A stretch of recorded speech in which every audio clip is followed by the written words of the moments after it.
Well, hello everybody and welcome to another video of what might be, well, I don't know. Well, welcome to the final episode of the main story, I guess. I don't know what I'm doing with this at the moment. I'm really enjoying it and I want to play more, but I don't have the time really.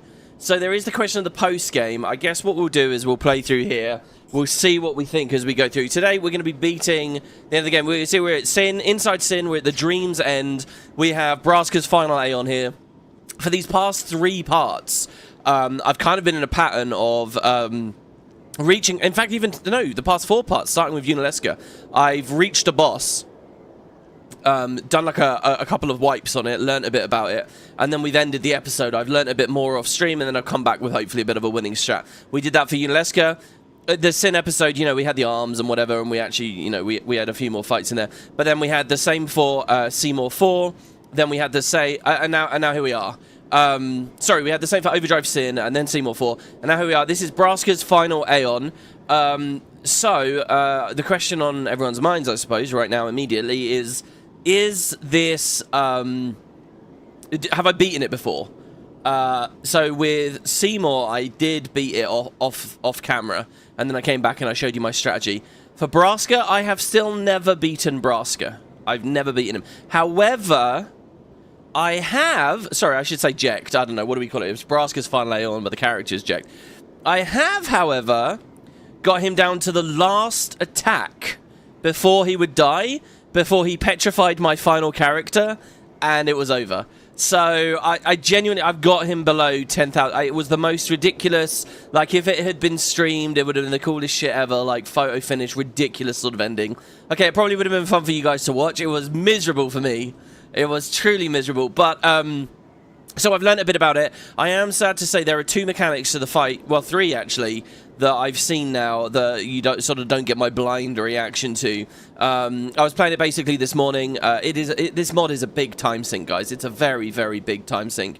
Most of the time I was actually customizing and having ideas in terms of that. This is a really brutal boss because if you don't have the right customization set up, you have to go back to the airship. So you have to do the whole room with the items and the ice pillars. Is really annoying. And in fact, actually, guys, what I'm currently playing on is an edited save file.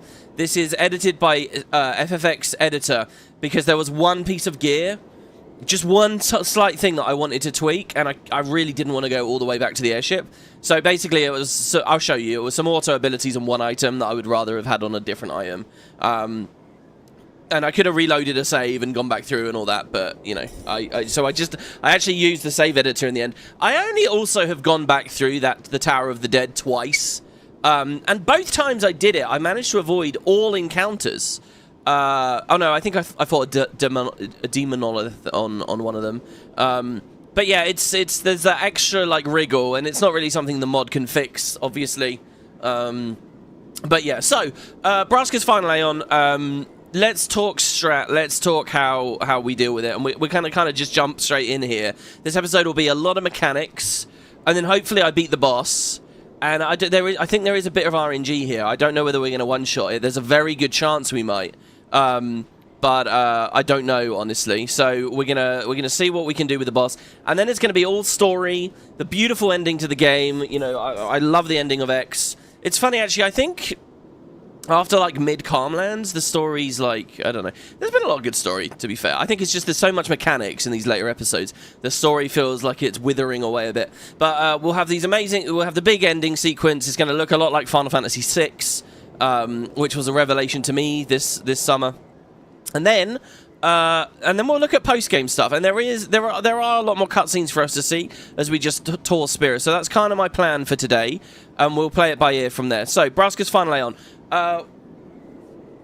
What do I want to talk about? Okay, so basically, as far as I can make out with this fight, what we have is he's a jack of all trades, which is kind of a beautiful thing to end the mod on.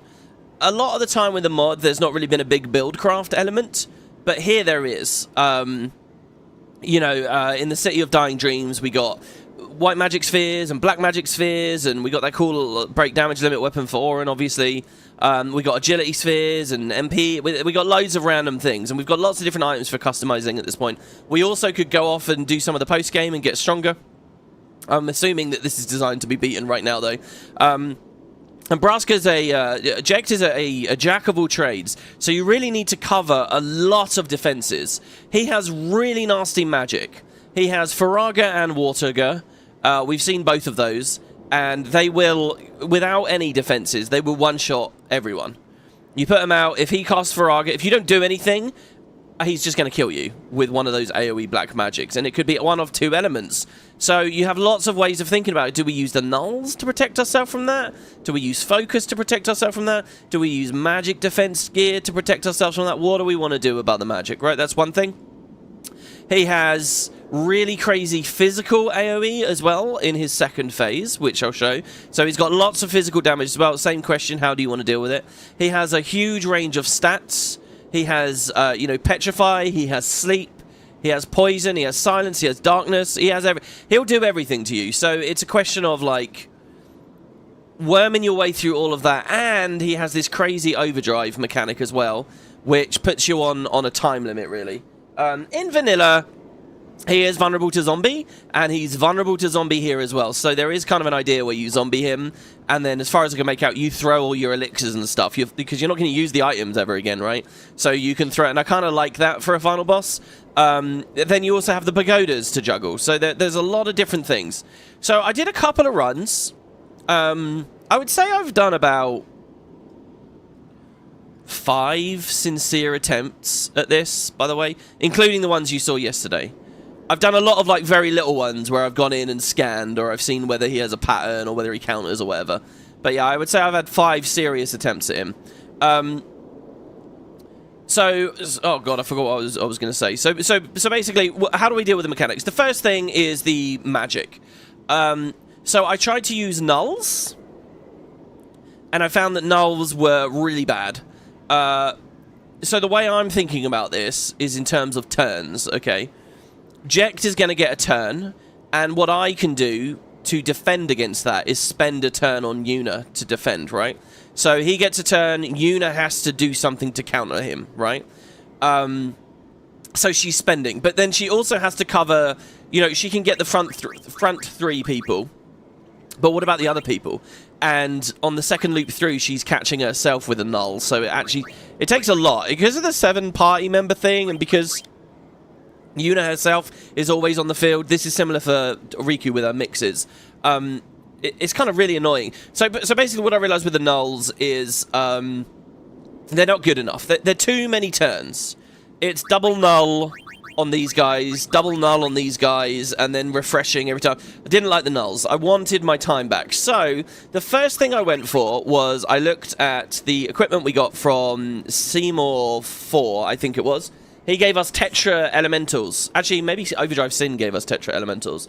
Remember, Tetra Elementals, when you throw them in combat, it's full null on everyone and a heal? Well, if you customize them, you get this auto ability here, Tetra Ward. So that is half damage to all elemental damage. Just straight up halves it. You could also think of it, in terms of this fight, as magic defense plus 50%, right? Really? So there are 2 ways we could have dealt with this. The other thing I could have done is put on, like, Fire Ward and Water Ward, right, as separate things.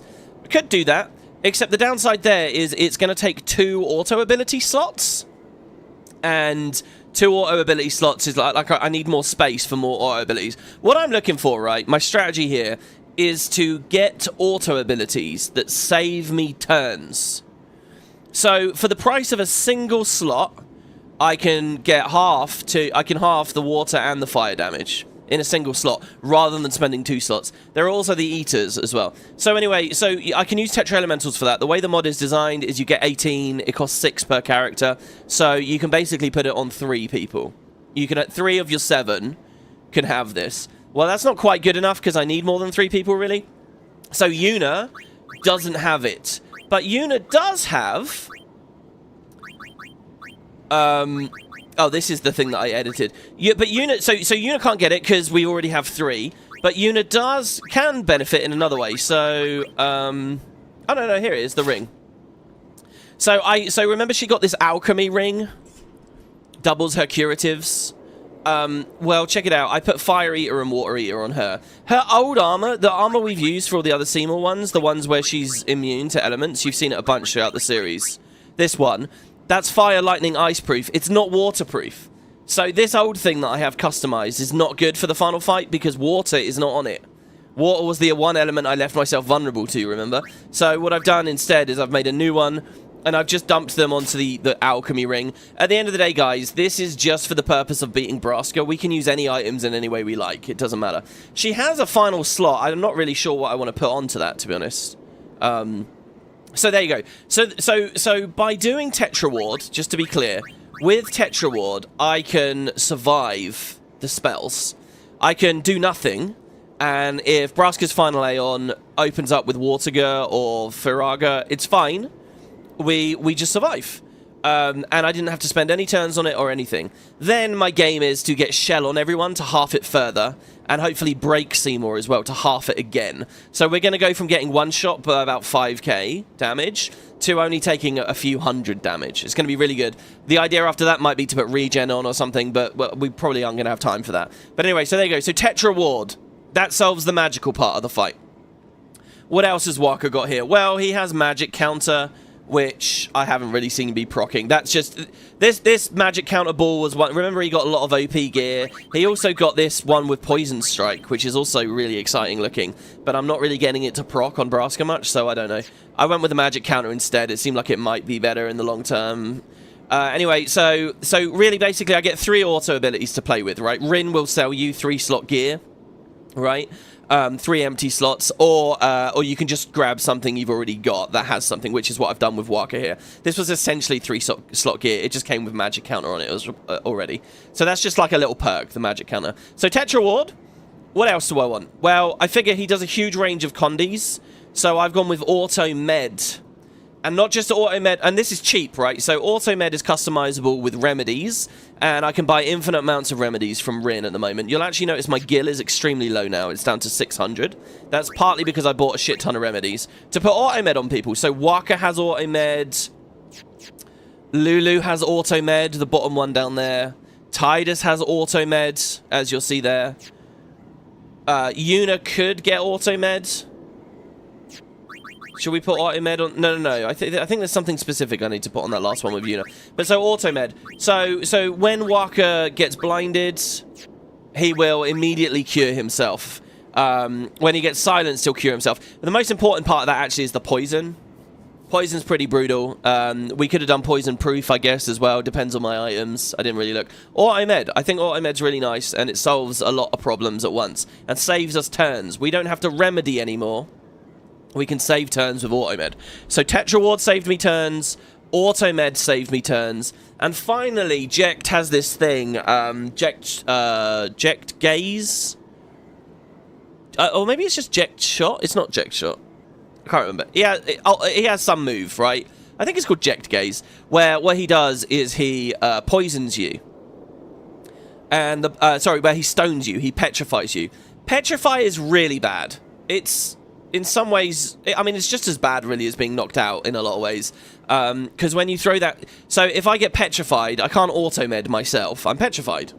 So, it's essentially eliminating you. If he does too much damage with it, it'll kill you, it'll shatter you. Even when you throw a soft to cure it, which is spending a turn, when you throw that soft, they're going to come back with... They will have lost Shell. They will have lost Haste. They will have lost Protect. They will have lost the lot. Brutal stuff. Not nice. And by the way, you'll notice here... I'm not using my Auto Haste, Auto Phoenix thing for Waka. I'm not using it. It was too slow, and the reality is, I don't want people dying anyway for Auto Phoenix, and he's going to get hasted by Tidus regardless. So, well, I mean, it is good. So speaking of the Auto Haste, so there you go. So I've saved, so we've got Stoneproof. Now, remember, we got a bunch of Stoneproof gear, those Petrify grenades, after Seymour 4. So I'm very confident that Coryphean's expecting you to use Stoneproof here. It's really good for this fight. And again, I've got it on the same people. So Waka has it, Lulu has Stoneproof, and Tidus actually had this drop. Tidus had a shield, a soft shield drop from one of the bosses at some point, and it's 4 slots. One of them was Stoneproof. So I actually get to have a little bit more stone proof. Is that what I wanted to do with Una? You'll notice my inventory sorted here, by the way. So all of Una's stuff is together.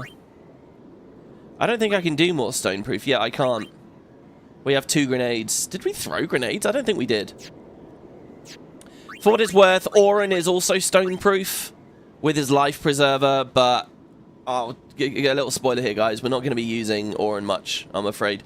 But it is handy that he has it there. So anyway, so what you can see is these top 3, Waka, Lulu, Tidus, they... I've tried to make their gear as safe as possible.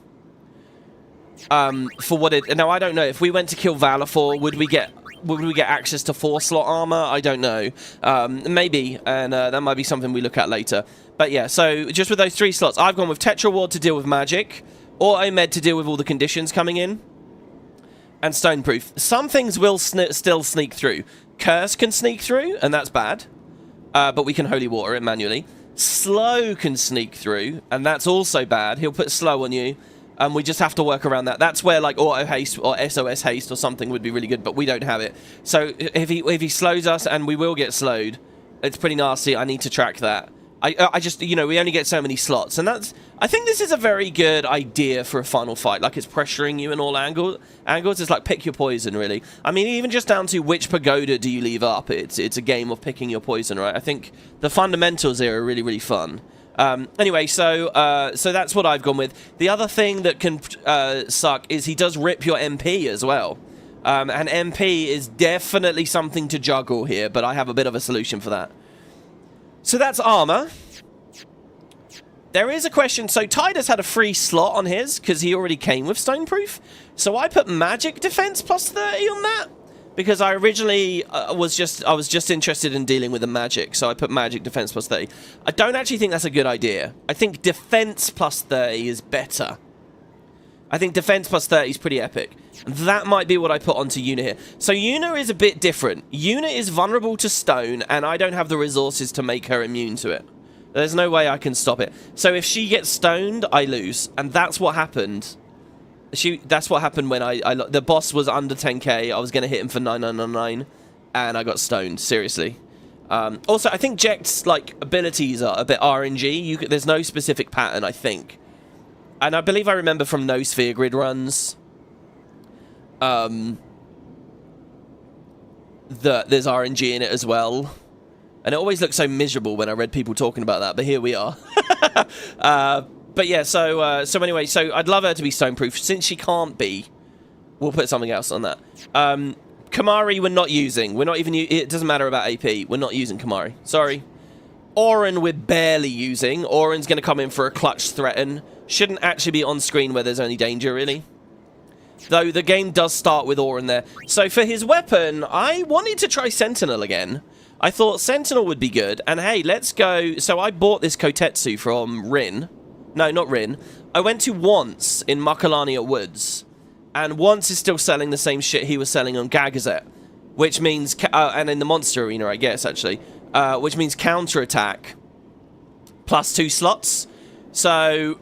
I don't know, that... Okay, sorry. This is just Oren's original weapon. Was it this Kotetsu? Okay, this is the one I bought.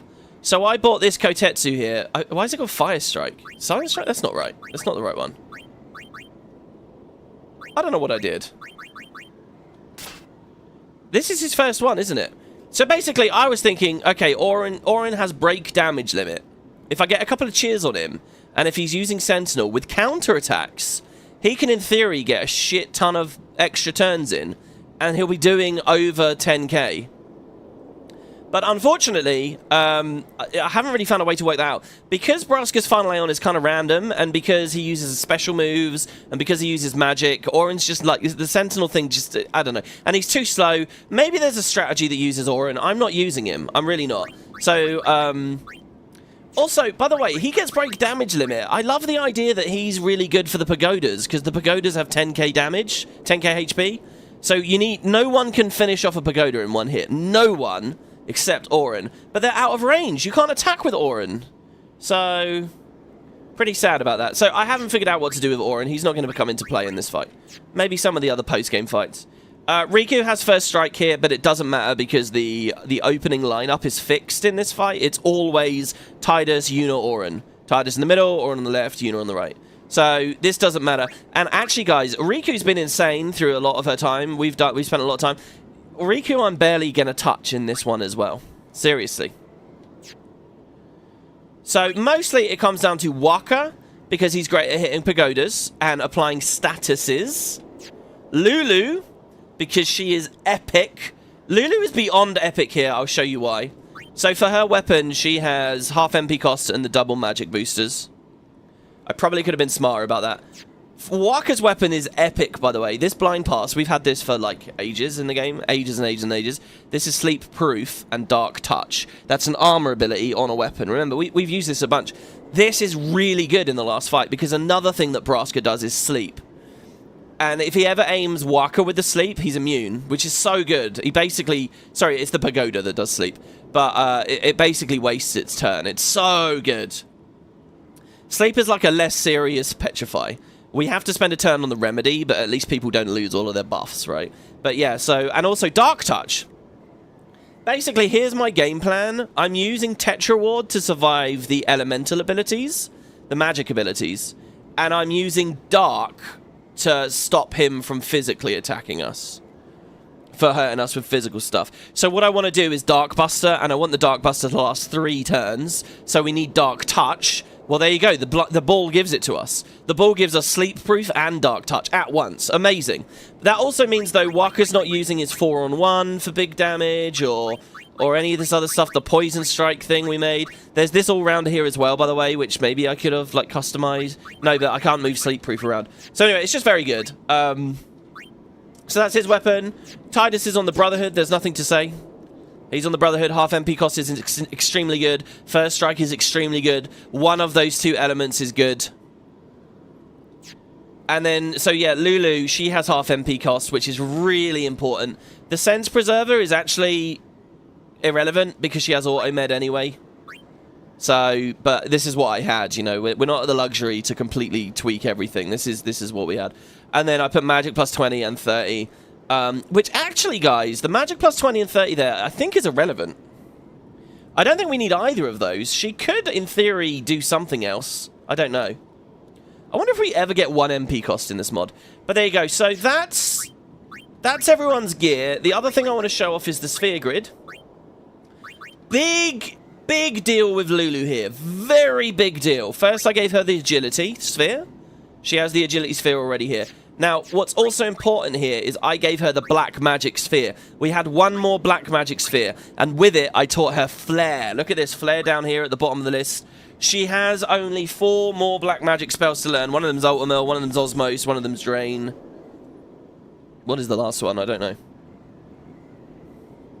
Not sure. But anyway, I taught her flare. Flare is amazing. I talked about this in the last part, that I was going to give her flare. And that really opens us up here. And I'll show you why. It's the coolest shit ever. I felt like a genius when I figured this out. So there you go. So Lulu's got flare and a bit of agility. Yuna has slow now. I gave her the white magic sphere for slow. I actually regret that. On her white magic. I gave her slow. I regret it. It would have been better if I gave her haste. There are a lot of little moments where I want haste for her, and the slow is kind of irrelevant, but we'll talk about that as we go through. So I wasted a thing on Yuna. There is another thing I could have done, by the way. When you give her haste, regular haste, you can also then return sphere to it. So here's slow. So I can return sphere on Yuna to whatever I give her. It's the end of the game, so why not, right? And in this way, we can get her a bit of health here and a bit of evasion. The health's alright, I guess. But what I really want, if we gave her haste, we'd give her agility. There's an agility node next to the haste thing, which is pretty cool. I suppose Lulu can do the same, by the way. I don't know what it nets her. We can use that for a bit of strength. We can use that for magic damage. It's basically irrelevant. We can do that to give her... What is the spell next to flare? What is that skill?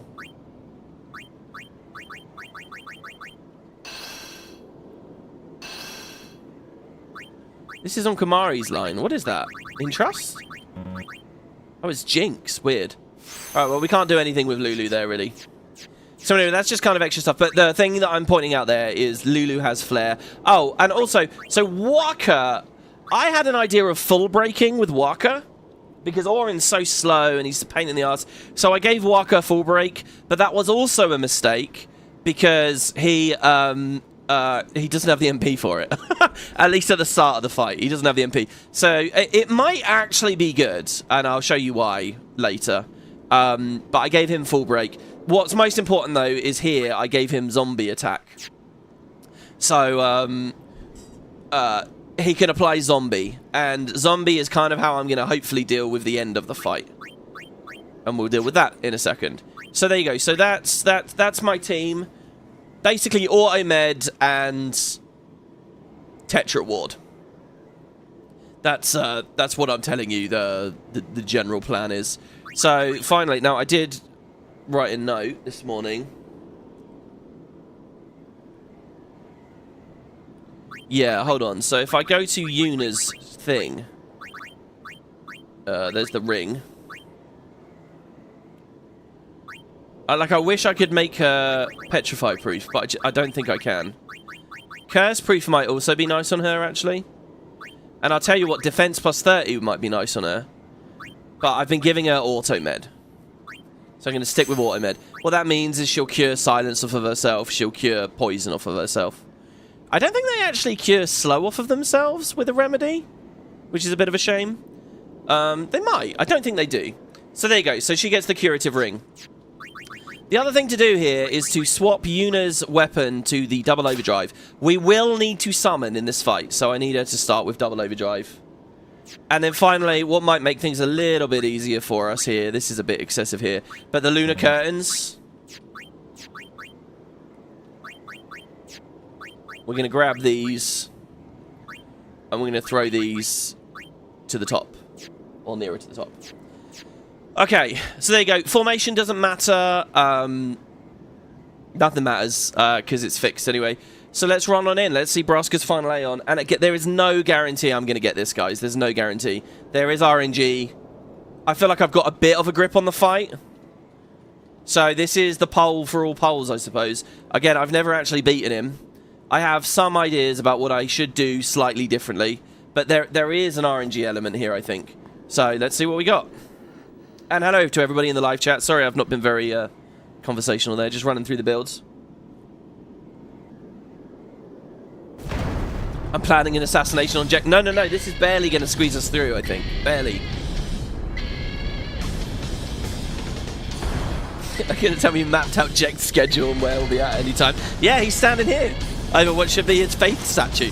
Yeah, sorry guys, by the way, as well. I wanted to start an hour earlier today, and I couldn't because of IRL stuff. Sorry to the people who are waiting for that. All you got, Dad.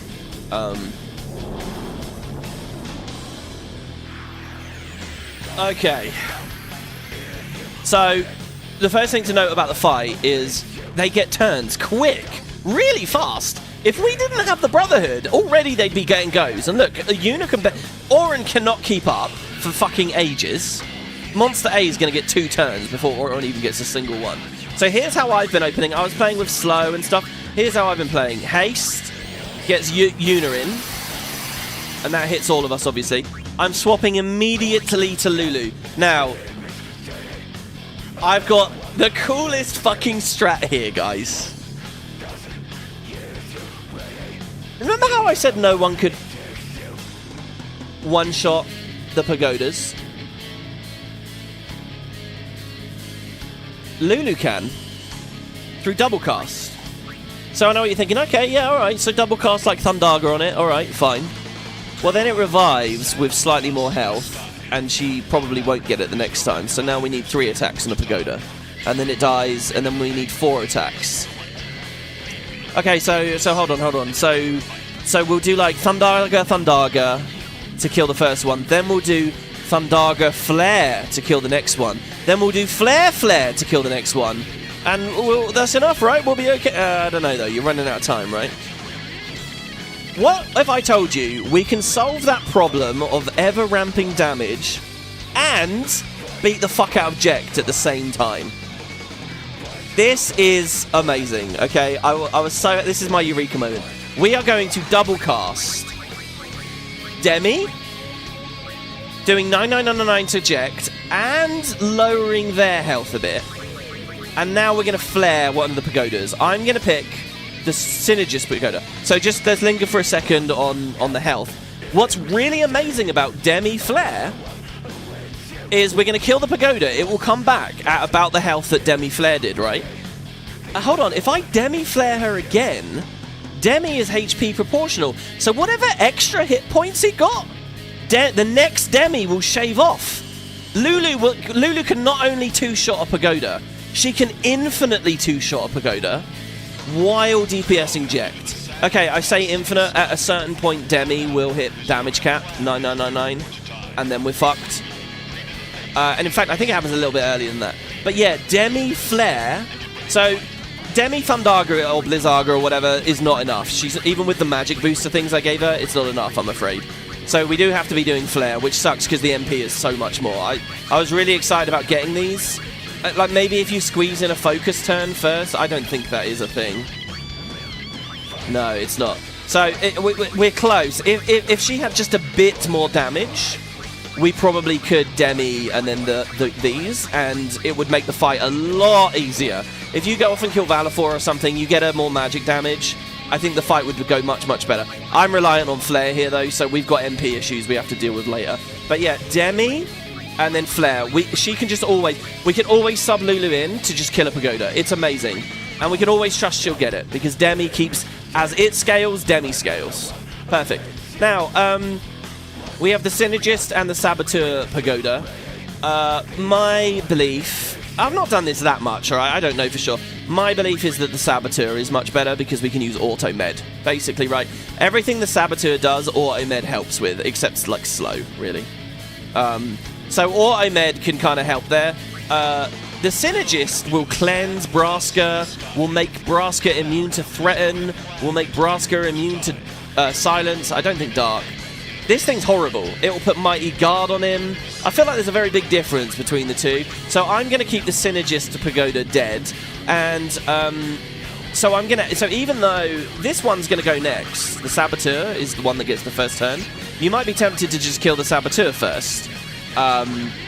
Because, you know, then it doesn't get a go. But I'm going to let it have a go. I'm going to let it have the first move. The other thing we're doing by committing to this as the original move is we could leave a pagoda alive right now, and these guys would waste their time charging Jekt up instead. So there is an idea of, like, ulting someone. Lulu can do this a little bit later, and you can...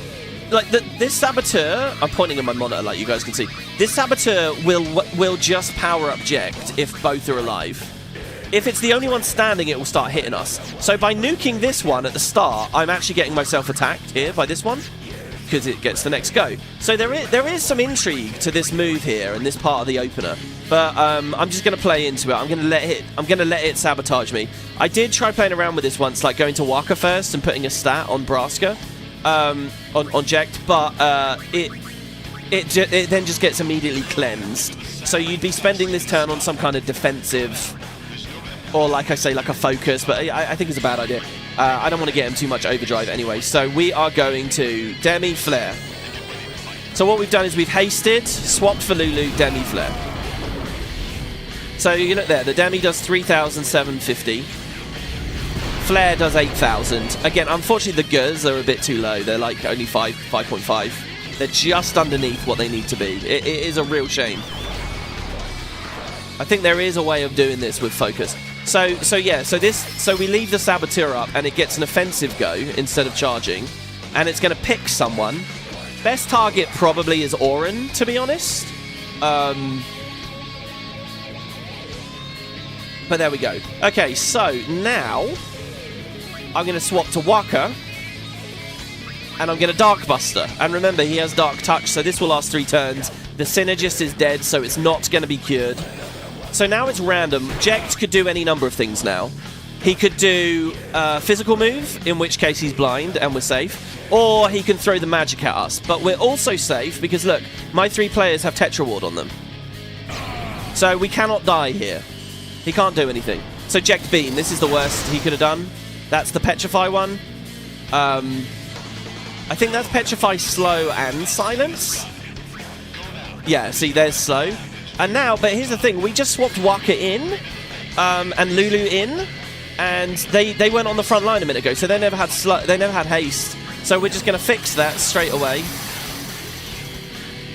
And there you go. So we're ready to start doing damage now, almost. The last move is I want to slow that other pagoda down.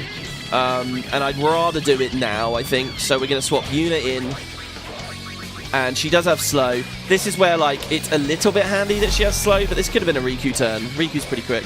Riku doesn't have haste on her at this point, though, so I don't know. Yeah, Yuna just got Tactician from that. She's never applied a status to an enemy the entire time. So Waka isn't really needed anymore, so I'm going to swap back for Lulu. And I'm going to double cast. We're going to put Bio on Jekt now.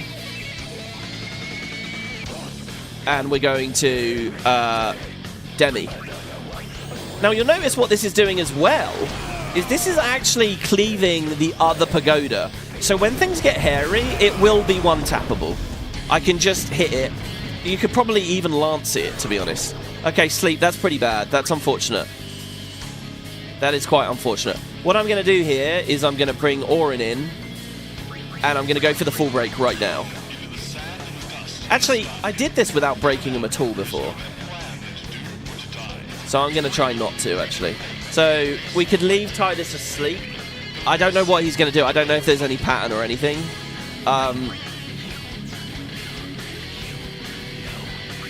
Because really, we need to start... We need to keep ramping defensive stuff that will... We don't want to spend a turn on something that only pays off on one turn. We want to spend turns on things that will be there forever. Now, everyone is here healthy, so I'm gonna go with Shell, actually. So, Yuna, right now, is on her double overdrive weapon. But the thing is, it's quicker for her to use, I think, than it is to cast spells. So, there's a funny thing. As soon as Yuna got used, back in the Calmlands or whenever it was, it actually made her OP. I didn't really think about this. But the entire time after she got used, we could have had her on the double overdrive weapon, really.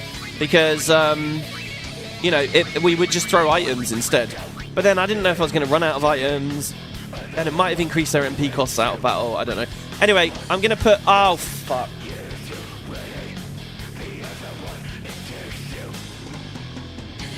Okay, I'm going to put Shell on it. I think we have to redo it, because I forgot one other thing to set up.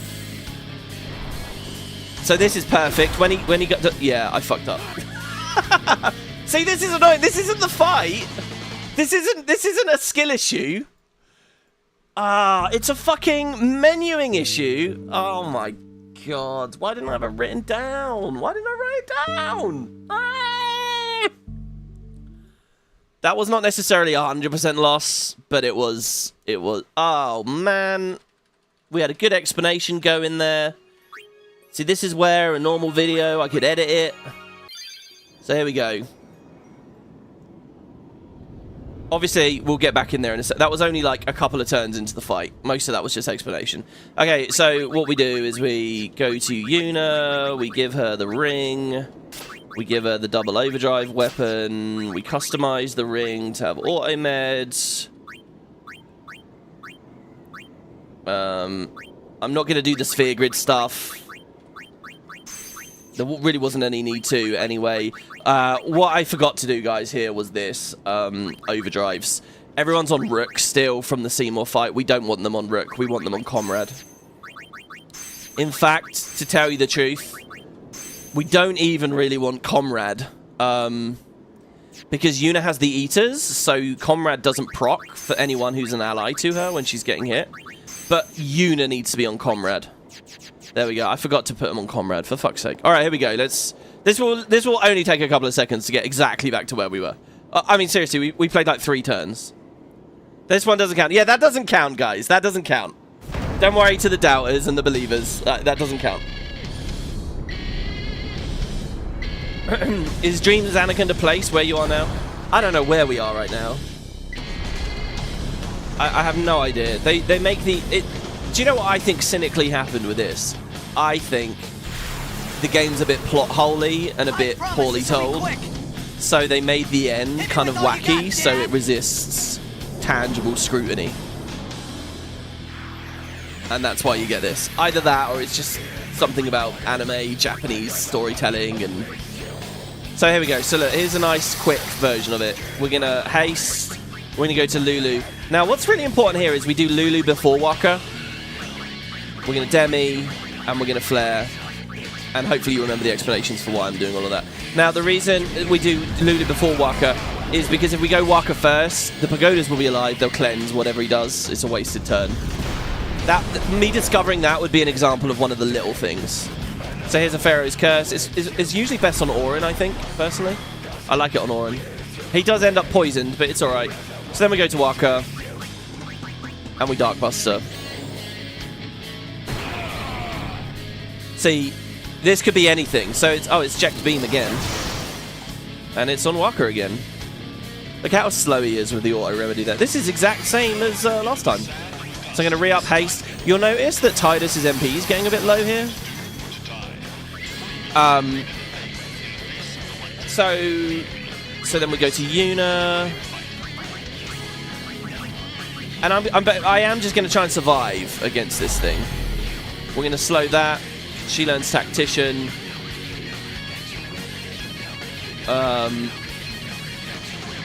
We go... So we go back to Lulu.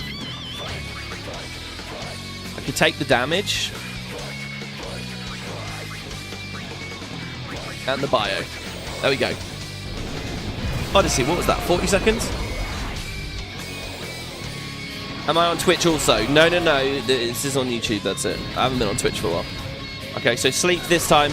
If that aims on Yuna, it's the best. Okay, Lulu gets the dodge. Okay. What we really want him to be doing is casting Black Magic, and he's not, which is a bit frustrating. Owlbed potions don't cleanse sleep, do they? No. They do cleanse petrification. So, unfortunately, we have to remedy this, really. So, Yuna loses a turn. Now, Tidus here is going to spend some turns cheering. So, basically, in Phase 2, this guy has ridiculous physical damage. Like, ridiculous. So, these are not wasted turns. These are actually highly, highly, highly important. Lulu's going to keep doing damage. This is a double Demi now. Focus isn't really needed as far as I can tell. Okay, now, we need to get Shell going. So, there we go. So, we're going to... Oh, okay, now because we reloaded... We don't have the curtains. Anyway, so one on Yuna, because what this is on Yuna here is this is to guarantee she actually gets... Oh no, it doesn't matter. She's not on Rook. Whatever.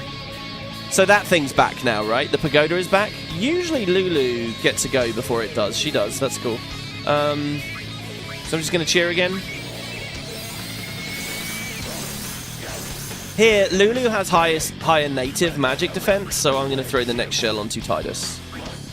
You'll notice Jekt is still blinded via Waka earlier. Here we go. So this is good.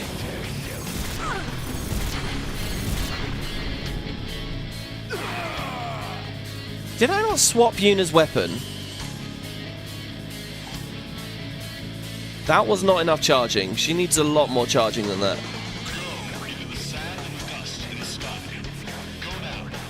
Did I not swap her weapon? She has a lot to do, frankly. So now Lulu's got to re-kill. Okay, so this is a bit tricky. Lulu's got to re-kill that Pagoda, but she's already out of MP. So what I'm going to do is weapon swap to the same thing, so that she gets a turn after Yuna. And I'm going to have Yuna turbo ether her. This is a bit of a mistake, really. The cheer on Tidus should have been this. And now she's there in time, so she's going to Demi and flare the Pagoda. And here, the Pagoda, if this was just 2 regular spells, the Pagoda would survive this. But look, the Pagoda stops! Look at how good that is! We didn't do anything any different. So good.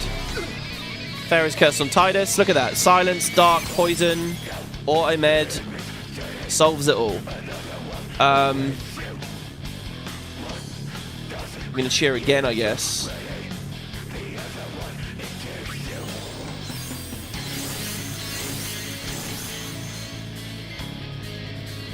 Oh, yeah, okay, no, that's fine. Alright, so, so I need to check. Is she on the right weapon? She is on the right weapon. Why didn't it charge much? Is it because I put too much defenses up too quick? We need to keep Yuna here, and ideally Tidus, and ideally Lulu, but I guess we'll stop ramping the damage soon. Okay, so we got to do the last shell now. Now, what's upsetting about this, you'll see, is sometimes that pagoda on the left does de-spell as well. I mean, it will throw everything at you in this fight, everything. There's a Lunar Curtain. I think this is probably the final cheer, but hold on, we can't do that yet. We need to swap to Waka, because the blind is gone. So we need to re-up the Dark Buster. Now, Waka's at risk of dying here, but I'm actually, if it's magic spell. Okay, this is Blitz Legend, and Darkness solves that.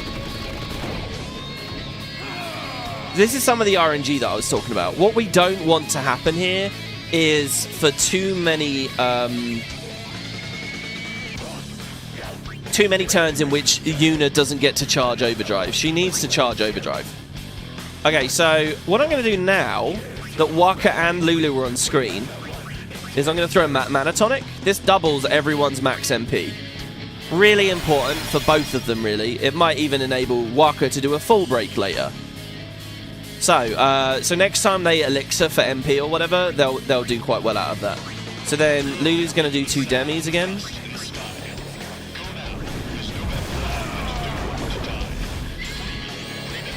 I feel like a lot of your content gets lost in the YouTube mess.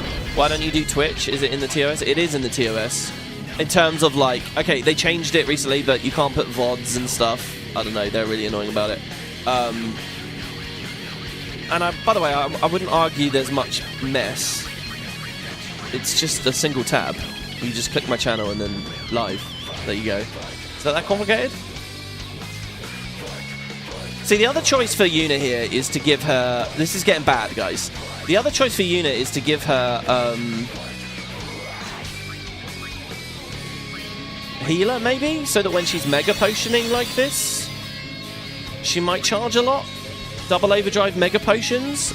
I haven't tested it. I feel like it might be good, but I don't know. Okay, so now we can actually Armor Break. We haven't applied that yet. That might be useful later. Power Break is actually the best, or Full Break, or we can just save. Let's save, I guess. All right, bring Tidus back in.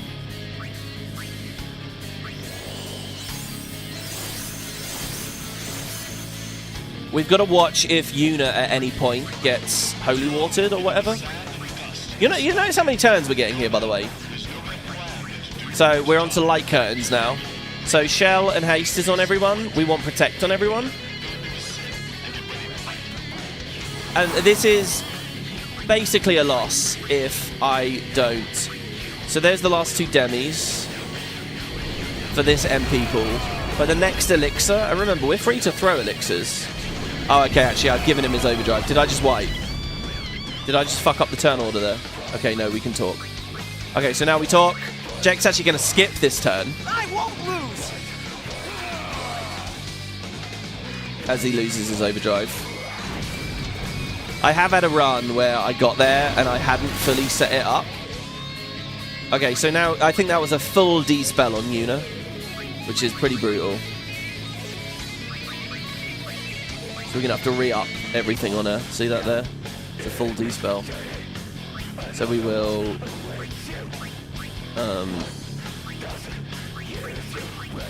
we could let the blind drop, maybe? Oh god, I feel like I'm doing things a bit weird here, though. Oh, I'll tell you another thing I tried, guys. I spent ages trying a whole other thing. Okay, we're going to do the Elixir first. So Lulu now's going to have shit tons of MP. Look, that's like vanilla MP. 200 MP, guys. Oh, my God. We should health check here. He's probably near to phase, and I need to know. 40k? Okay. I don't know what to do now.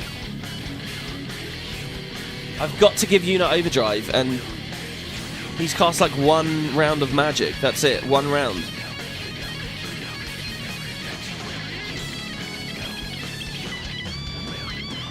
If I start doing focus,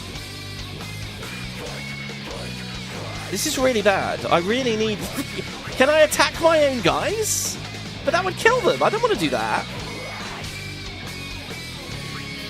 Oh, God. This is going off the rails here. Because of RNG. I told you guys. I did say RNG was going to be a fact here.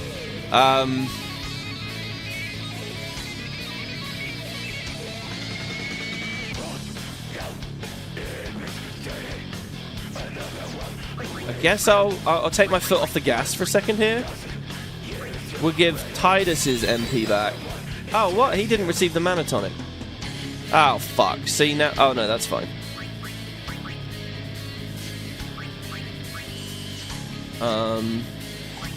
If we swap to Waka, he might take more damage from magic, thus charging it, but Titus is double dipping because of Entrust. He needs to haste Yuna.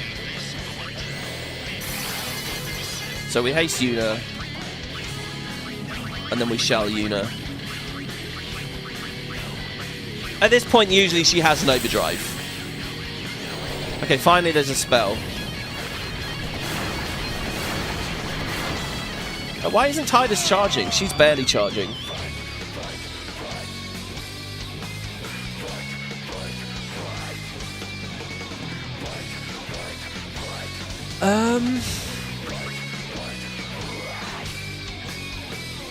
Well, Lulu's turn here is obvious. The problem, guys, is we are against the clock. In terms of MP, in terms of pagoda timing and stuff. So sitting here and stalling, just trying to get Yuna's overdrive up is going to be rough. Like, that pagoda isn't going to be getting 2-tapped soon. In fact, the focuses might be working against me because it's pushing Flare to the edge of where it could be.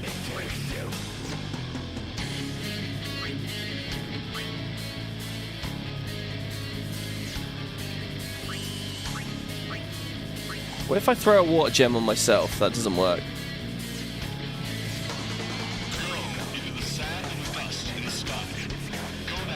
I can't believe it! She's on double! Maybe we should have tried healer.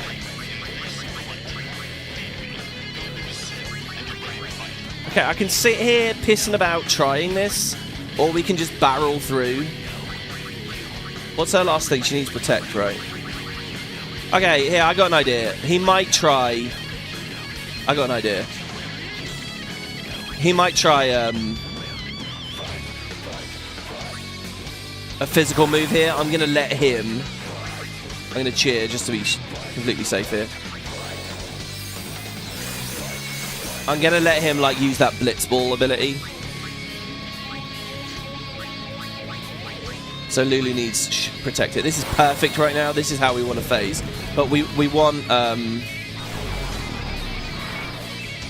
Okay, she's cursed now. We'll have to cleanse that. Normally we would kill him. But I'm gonna holy water there.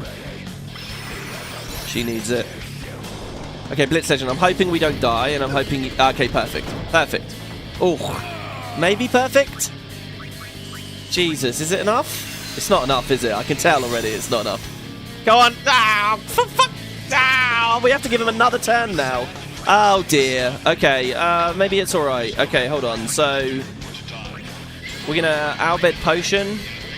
See how hard Lulu got hit there. She has proc.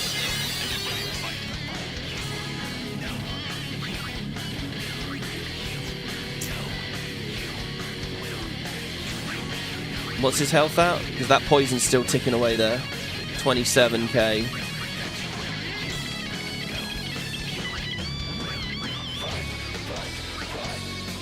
Okay, we refresh Yuna's MP on this, I guess.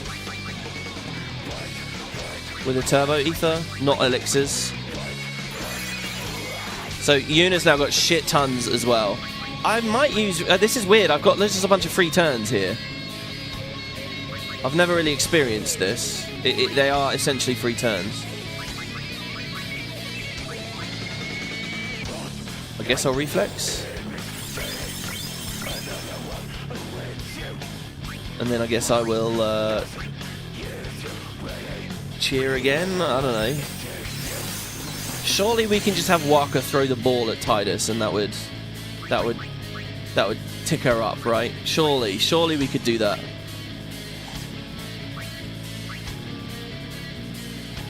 I don't even think there's going to be that much magic. I don't know what to do. We can swap Waka in.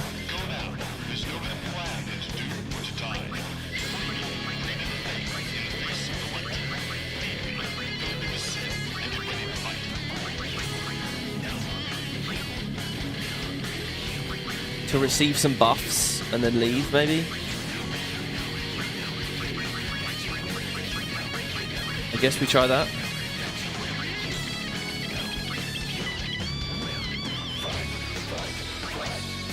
So he should probably have a light curtain on him.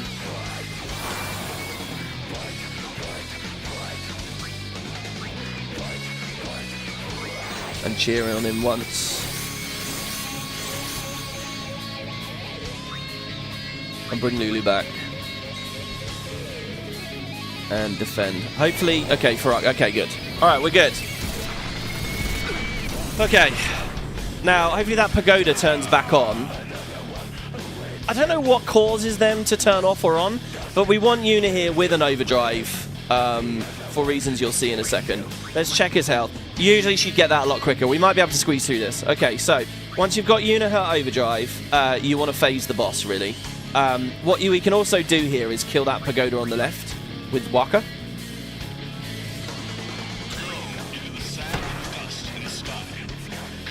So, okay, good, perfect. Okay, so we're going to basically kill both pagodas around about the same time now.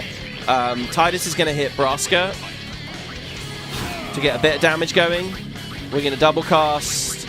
Now, you might notice that this pagoda survives this time. You might notice it survives.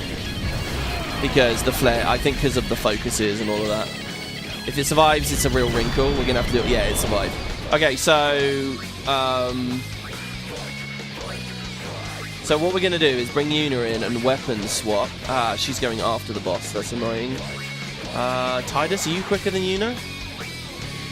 No. Riku doesn't have haste, so she's definitely not quicker than the boss.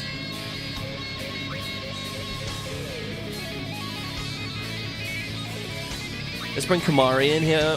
The game right now is to kill this pagoda. It's got 500 health. Okay, never mind. We can do it with... Well, I say never mind. See, a black mage... okay, no, we can. It's got 500 health.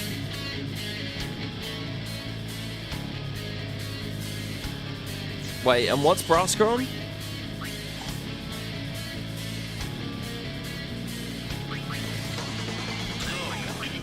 Shit. There's got to be a way. What we want to do is kill the pagoda and then summon against Braska. Braska's on 14k. Quite high, actually. So maybe we don't worry about it at all, actually. He's on 14k. He's taking... Oh my god. He takes 4,000 per poison tick, right? Oh, I don't know if I want to risk that. I'm going to let him have his go first. In which case, Yuna... Are we going to blow all this MP for 400 damage? I don't want to risk a Lancet, though. We could try throwing an item. Okay, we're going to throw... what does he need? He doesn't like ice, right? We're going to throw an ice gem.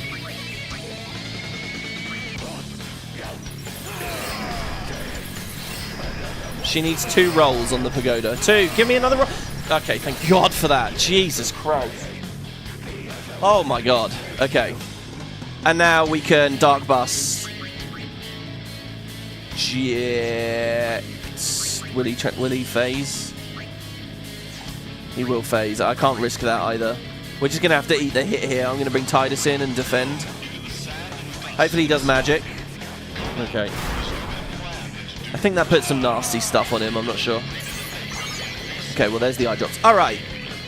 So we're a little bit late because we killed the pagodas earlier and he's already had a go and the delay and all that. We're a little bit late, but overall this isn't too bad. So what I'm going to do here is I'm going to cast just a single. We're going to make sure everybody's got a good amount of MP. Well, no, hold on. Let's just check. Right, he's on 8,000 health. So we're going to summon. So the reason that I've done all this fiddling around, and I probably should have explained, sorry, it's not been the best commentary in the world, has it? We're going to weapon swap just so that she's got maximum turns. We're going to summon. I'm going to summon Bahamut. He's our strongest guy. When you phase Braska's final Aeon, he's going to use the ultimate eject shot. This is kind of what I wanted from Animal with Oblivion, I suppose. I like to see the animation. So, yes, there is a trap halfway through this fight. As far as I can make out, it's physical damage, and you can reduce it. With 5 cheers, if you've power broken him... the thing is, he dies and then comes back and then he does it. So, well, I don't know. Does he die? I don't know whether the breaks work. I don't really know how it's working. Basically, he's going to nuke you, and it will just kill everyone, right? So you want Protect Up, you're responsible for that. You can try to tank it, but it does full break on everyone as well. Full break is horrifying, and it means that now, even if you've survived it, I mean, what do? You have to dispel the breaks off, but then you've lost all your buffs anyway. It's just a death sentence. So then what do? You have like a backline that's all really tanky to eat it, and then they go in. But then you've got to buff the backline, and you're running out of time. These pagodas are getting worse and worse and worse. You're running out of time. So for ultimate eject shot, summon for the transition is the best thing to do. Now, something weird happens with summons here. So remember, Braska's final Aeon doesn't... When we scan, it says he won't use his overdrive against an Aeon. Ultimate eject shot is not the overdrive. It's just what he does during the phase. There's something weird going on with the Aeons here. I will show it. So I'm going to try to Mega Flare, okay? This should phase him. But look, it says possessed by Yu Yevon. Yu Yevon comes in. I'm sure this isn't in vanilla, right? Turns me into a Dark Aeon. We're now Dark Bahamut. And we skip our overdrive. We don't overdrive. We've lost the bar. So I don't know what that is. Is it that when I overdrive, I get possessed? I think there's a whole mechanic going on here that I don't understand. So, but we need to phase him, really. And we might be thinking, oh, shit, 8k health. But if I attack on Bahamut now, it's 99999. So I don't know whether the mod's set up that you can Aeon duel Braska. It's final Aeon. It might be a thing. I don't know. I really haven't got a clue what's going on there. It's cool, don't get me wrong, it's very cool. Fucking Yu Yevon's actually like helping out and doing stuff in this fight. Like, that's amazing.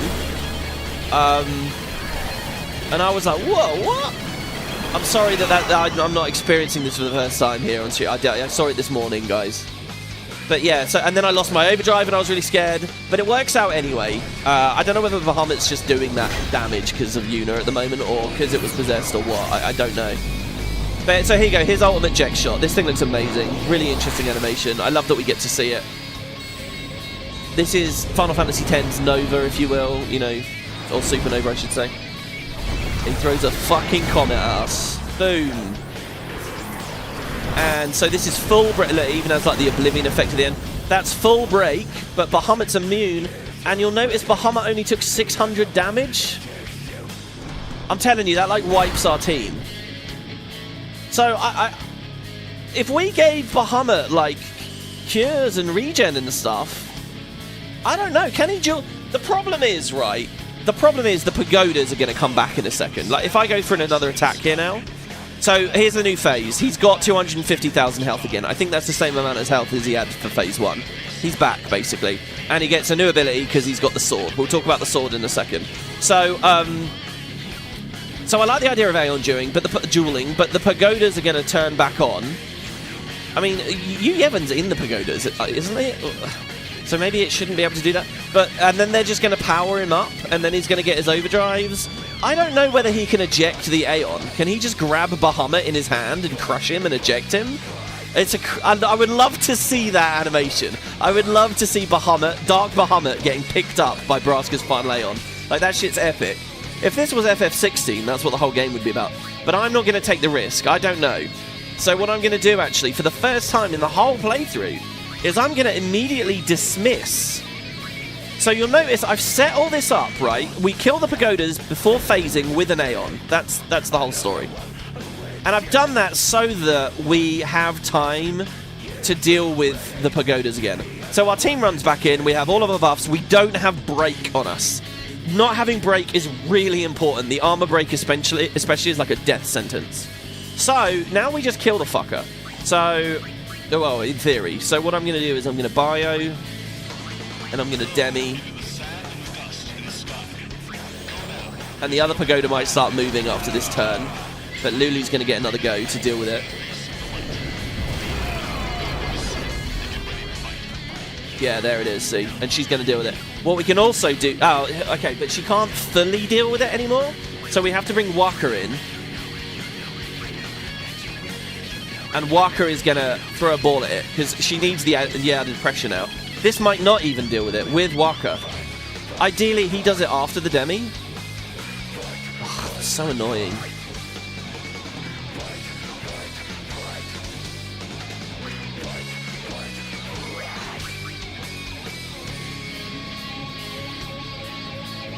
I'm quite scared right now.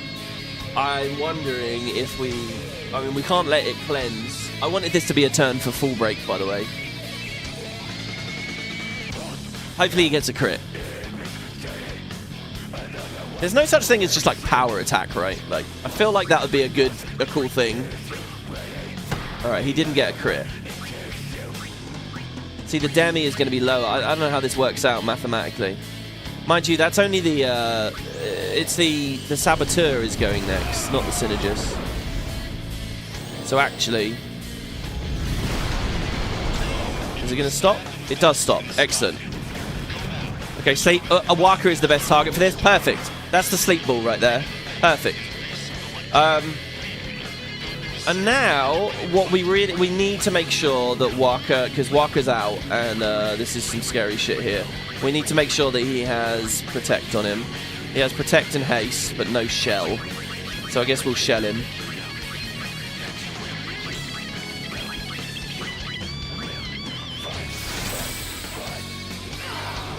There's Jack Bean. This is a pretty rough one. Ah, he's immune to pet. Perfect.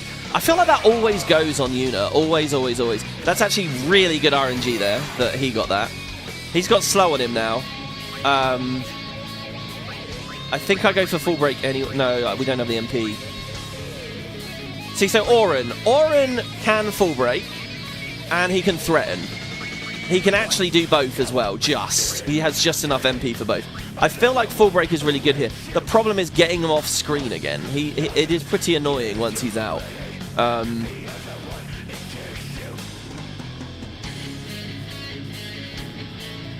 think let's do it. This is a bit non-stop. I don't really know what I'm doing now, by the way. Phase 2 is always a bit of a mystery to me. Now, he's definitely going to need a shell, because he gets one shot without it. And he's low health as well. So we shell him.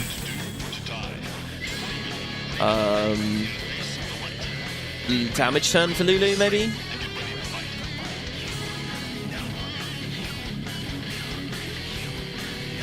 Oh, okay, no. So the Pagoda... We killed the Pagoda, remember? So we need to re-slow the Pagoda.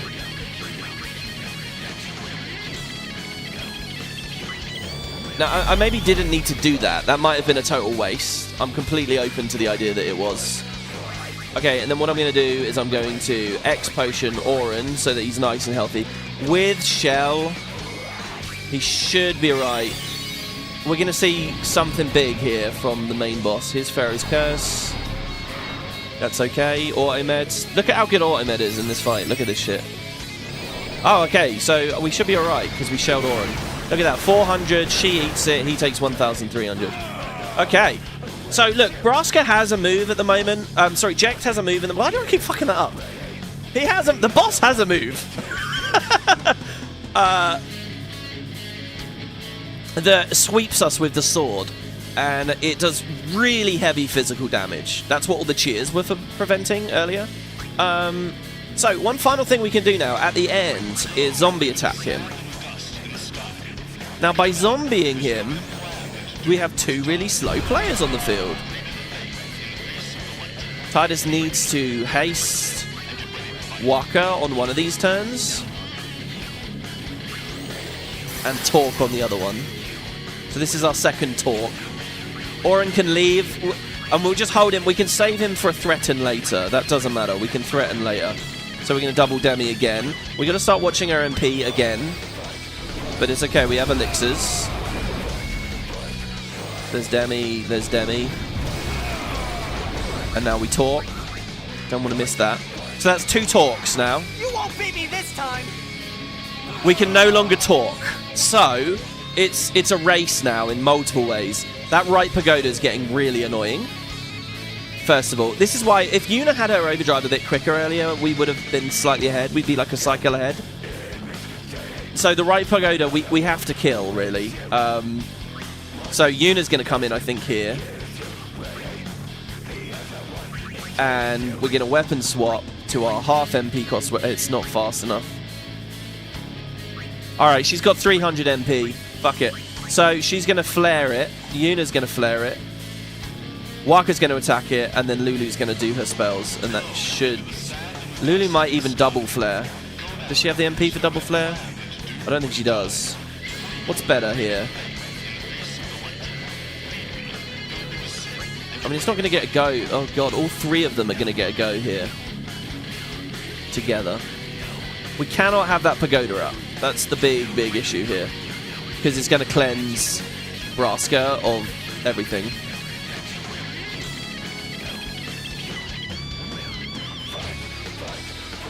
I just don't think I can hammer that much damage on it. I guess we can just check with Kamari. The other problem is that Waka's low. Waka might die. We could delay attack it, maybe. Can they delay attack? I don't actually know if they can. It's kind of epic if they can. Oh, good. He got 999. That's good. Let's check its health with Kamari. It's got 400. Okay, good. Okay, so we can Demi and then just like regular black magic, actually. So we can... So we're at risk of Waka dying here. Oh, actually, we don't need to take that risk, do we? We could elixir him on this turn, or just heal him in some way. Mega potion's probably enough, actually.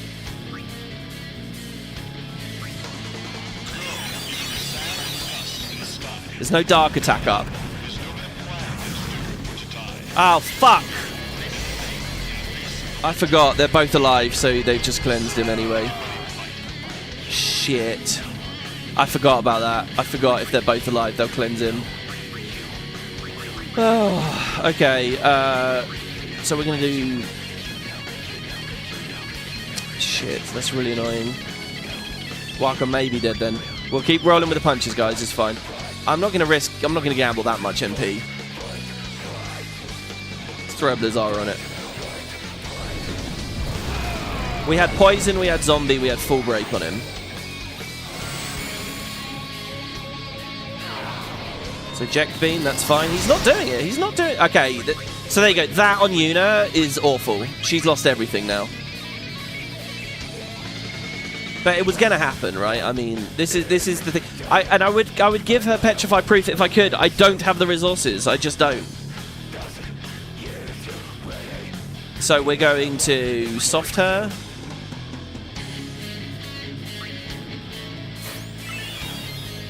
She eats the magic anyway. And then we're going to Dark Buster the bot. Now, this won't save us from the sword. Actually, she's dead. Oh, fuck. She doesn't have anything anyway, any buffs anyway. I bet it's the sword attack now. I bet it's the sword attack, and she's going to die again. It's okay. Oh, we don't have Auto Phoenix. Oh my god, could we weapon swap to the Auto Phoenix? No. That would be cool. I think what I'm going to do is... reapply the zombie.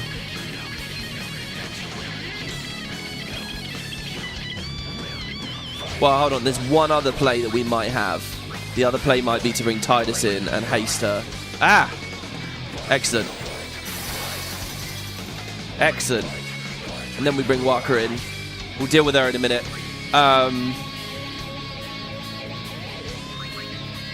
And then the question here is, what do we want to do? I think what we really want to do is zombie attack him again.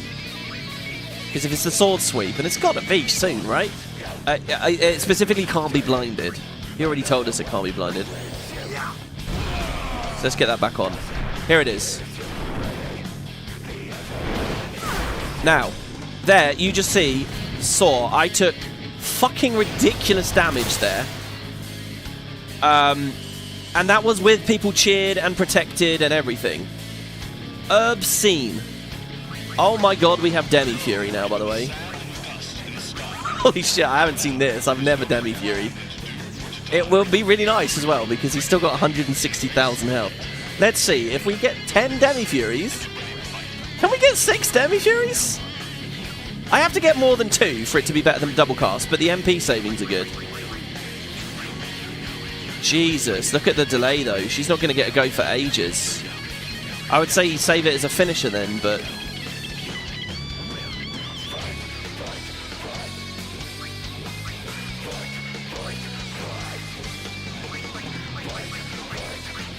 But it's not going to work that way. Now, I think if Yuna Mega Potions...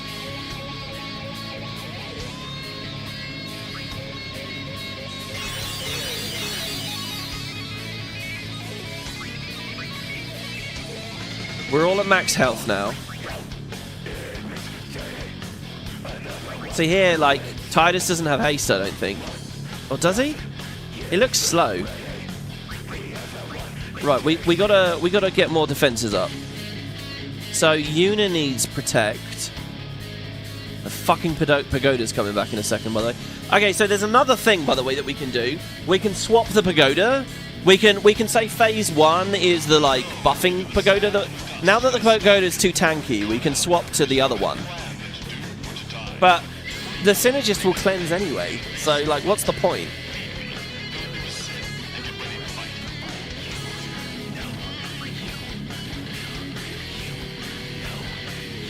I think Yuna protects herself.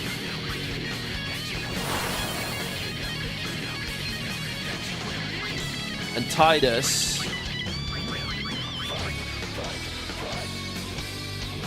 With an Ether on Waka, we can full break this turn. That's pretty epic. I like that. We can reapply the full break.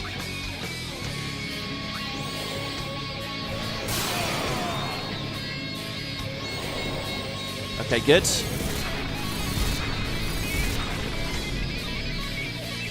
Okay, we're back on our feet a little bit here.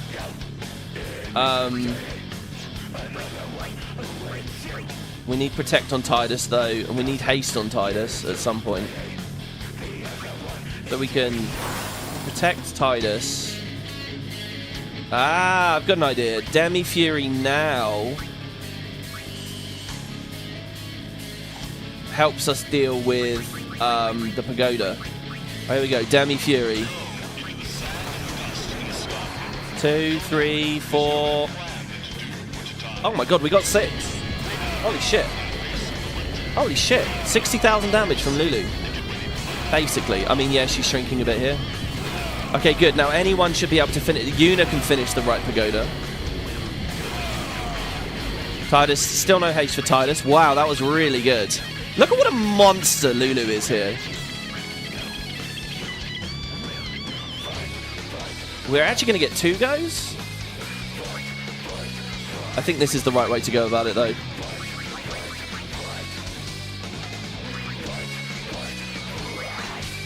Okay, we flare the right pagoda. We're running out of time, though. That overdrive as well. Okay, so he does it again, but we should be alright. Yeah. This, I'm just so scared, because that thing's killed me. Wait, it's still moving. Shit. Well, I got no choice but to throw this on that then. Oh my god. Okay, stop. We're really running out of time. We need to swap to the left one, I think. Auto med here. Look at this shit. Look at this. Okay, so we're kind of... So if I throw a Mega Potion now, it doesn't really matter what Jekt does here. And we get our turns back. Now... He's zombied. He's not bioed. I think that was a big deal before. He's zombied. We can throw items. So, how much health has he got? He's got 11k. So that's 11... whatevers. Elixirs, X potions, whatever. So what we can do is bring our quickest players in. Titus would be, but he's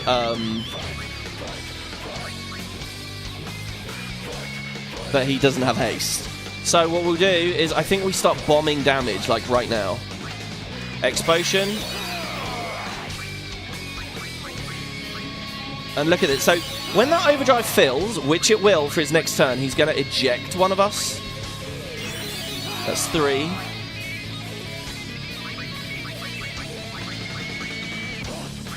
That's 4. Now, I've been wondering if Auron with break damage limit does anything on this, but I don't think he does. Okay, what we can do, actually, is we can pass now so that he doesn't have his overdrive on his next turn. So that we can do another volley. He's got 70k health. I'm gonna skip here. Skip.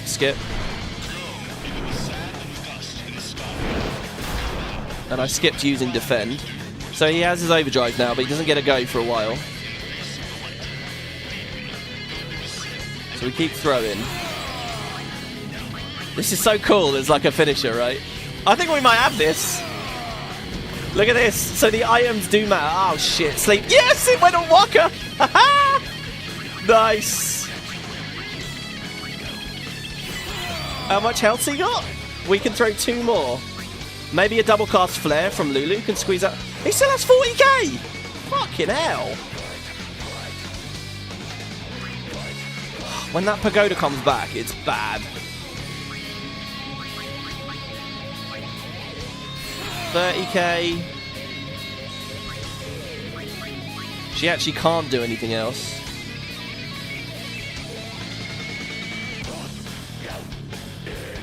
$20k. We kind of had to pick our poison. We don't know who he's going to eject here. Who'd he pick? Walker? He's mad about the sleep. I need to throw 2.5 items. So I need 3 turns out of the 2 girls. And I need them to not... Okay, we get 3 turns. We only have 2 elixirs. I think we could finish him with Holy, though. Oh, what a photo finish here. He's got 20k. So, elixir. Oh, there we go. We get another go as well. Elixir.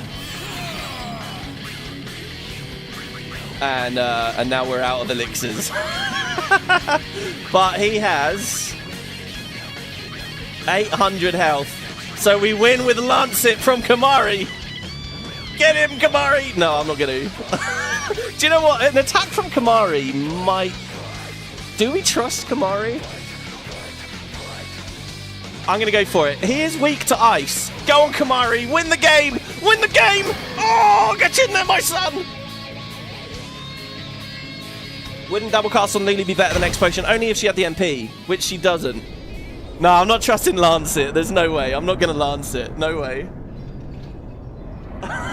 Good job, Kamari. Beautiful. Okay, this might just be the start of our troubles. I don't know what happens now. We're back to no man's land now, guys. There you go. Good job to the believers. Oh my god, we had a lot of believers. Oh, we did get good RNG there. If that sleep went weird at the end, if we had a bit of a wonky sleep, that would have been some serious turn loss. It could have been an immediate skip from whoever was slept, and then another turn to remedy it. We could have been another 2 turns behind. That pagoda was about to cleanse. So I don't know. That was my idea. Burst him down in zombie. And I tried that before, by the way. Yuna was the... I experienced 2 ejects, and Yuna was the last one standing. And she was literally throwing the last potion, and she got stoned. Seriously. You'll cry. She smoked all this marijuana. She was so stoned, and she couldn't do anything anymore. And it was over. All right, sorry. I hate you, Dad. Oh.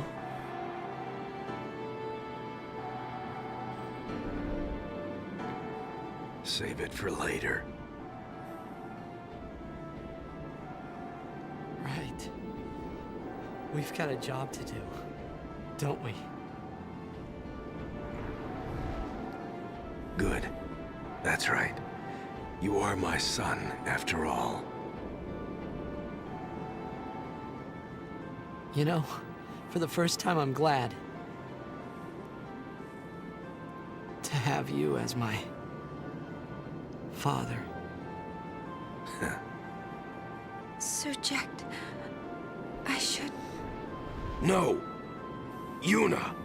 There's no time! Oh, here it is, Bug Boy. You stay away! Yuna, you know what to do. I'm hoping that there's The an... Aeons! I'm hoping there's an autosave. We Aeons. Call them! Call us.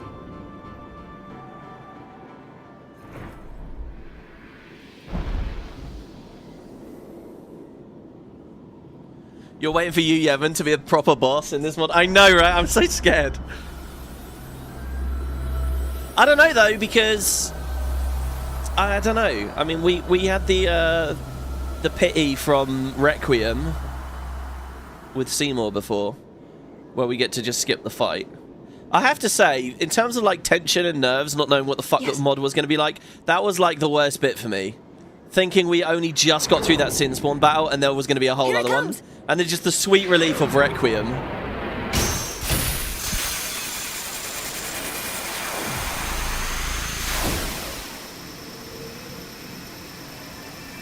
So in vanilla, you have auto life through all of this. I assume he might have left this as it is, or he might have taken auto life away. I don't know. There was definitely something weird going on with the Aeons in the Braska battle there. I couldn't figure it out though. I don't know how you would duel with the Aeons with the pagodas. Unless, of course, they're immune to eject and it's just like a pure Aeon idea.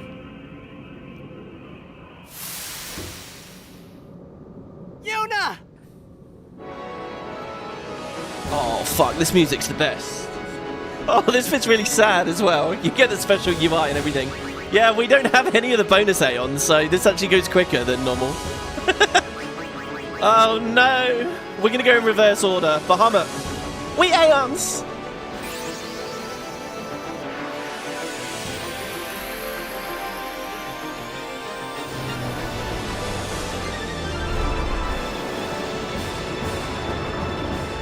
This is definitely one of the best battle songs that they have in the game.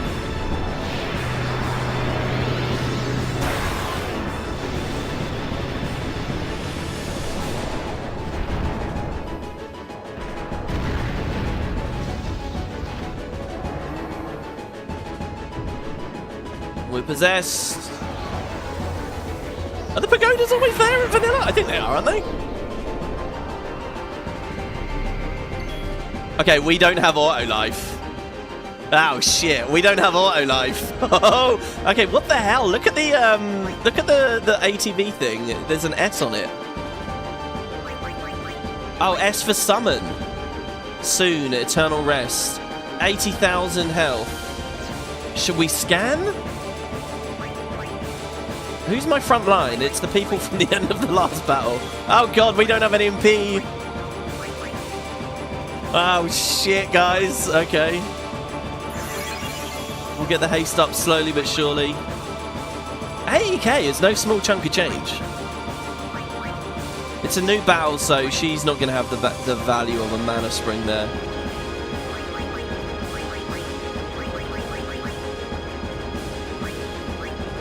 Just a single Demi, I guess. Are the pagodas going to support him as well? Oh my god, I think they are going to support him.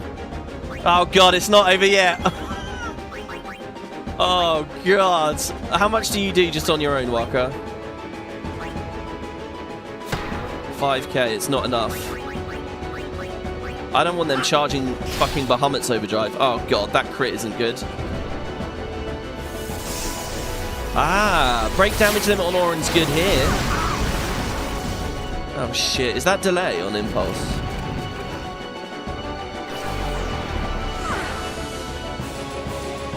The question is every single one of these a new fight or not?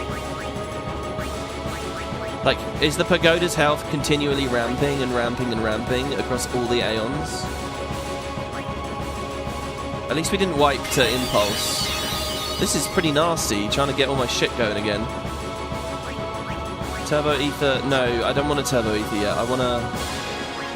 I mean, I guess we're going to have to. We have 20 ethers. Okay, haste. I'm going to gamble on the slow with Yuna, I think. Do you think he has vulnerabilities? Usually Aeons don't. I think this will tell us a lot if he's immune to slow. I think they're not going to be all individual battles. I think they're just going to be... Okay, he's not immune to slow. Someone's going bye-byes.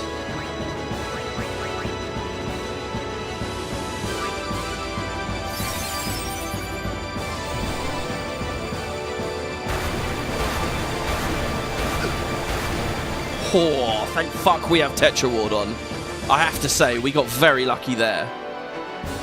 Okay, yeah, we've just... This Bahamut fight's going to be a bit slower because we've got catch-up to do. We've got work to do here. But it's okay, so... Demi.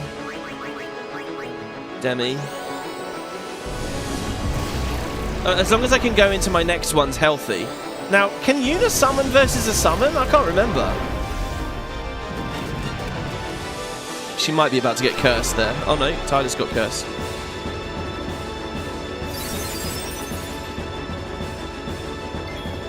Well, Tidus hit it really hard before. I'm thinking of just smacking it. Well, no, hold on. We still have jobs to do. Let's get haste onto Yuna. Putting slow on Bahamut was very handy. Oh, look, Bahamut's not even on the list, guys. He's not even there in Grayed Out. He's gone. We've lost him. I guess I'll save that for now. What I really want to do is Mana Spring. Sorry, Mana Tonic. And hope that Lulu can receive the benefit of that maybe in the next phase or something. I'm not sure. It might have been a mistake. Shell was probably smarter. I will shell Tidus, though. Wait, hold on. Did she just do 2 rounds of 9999 with Demi to the pagoda? Holy fuck. Can Waka finish it? I don't want it cleansing. Can Orin finish it? Orin? What have you got? Hit it, hit it, hit it hard, hit it hard. Oh, Orin.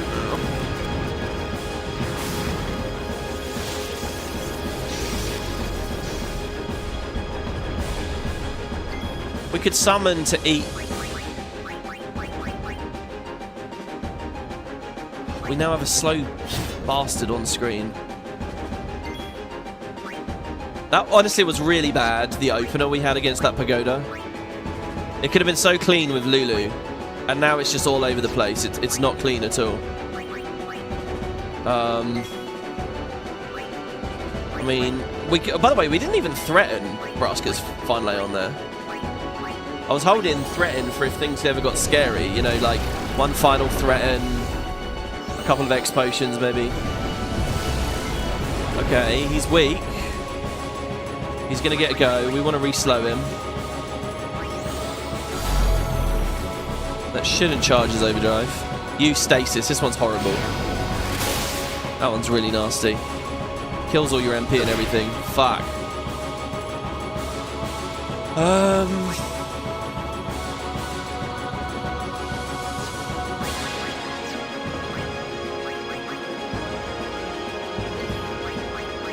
12k. Lulu could finish this. The question is, do I want to finish it with a dead 0 MP Tidus and a 0 MP Lulu? I think the answer to both those questions is no. So what I'm going to do first is I'm going to Turbo Ether Lulu. Let's hope this 200 HP pool stays. Now we're going to weapon swap on her. No, we can't do that. I guess we just Phoenix... Oh no, I got an idea. We do this little switcheroo thing here. I like this maneuver a lot. We swap one out. Throw the Phoenix down on this character and then swap her back in. And in that way we've manipulated her to be on the field here. I don't know whether the round ends or what, so let's just see. So it's only 12k damage. Mind you, she's got a lot of MP. Fuck it. We're going to double flare again. Oh no, I'm sure... Oh, no, I'm not sure. Okay. Flare, flare. Oh, good. Actually, okay, Jesus, that was close. That was frighteningly close. Okay. If our haste persists and everything, I'm alright. If I remember rightly, we just cut straight back to the summon UI, don't we?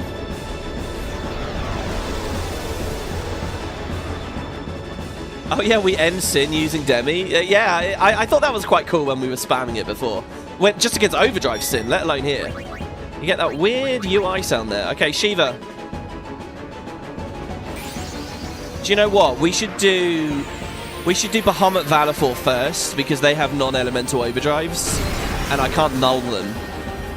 And when we're really scared and suffering it towards the end, I want as many resources as possible against the easier fights, right? So... Wait, am I making a mistake there? No! Don't be possessed by you, Yevon!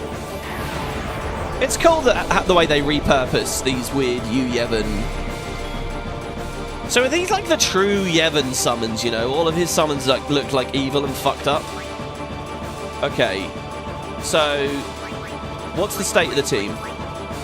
We have nothing. So MP is preserving across encounters. Buffs are not. In fact, Lulu's lost all of her MP again now. Okay. So that really does throw a spanner in the works. If I slow her first, we can haste everyone second.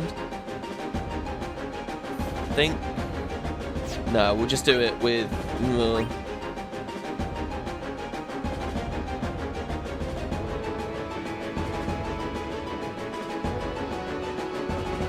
And what about the Pagoda health? That's not ramping fight to fight to fight, is it? It's back to normal? Okay, 10k. Alright.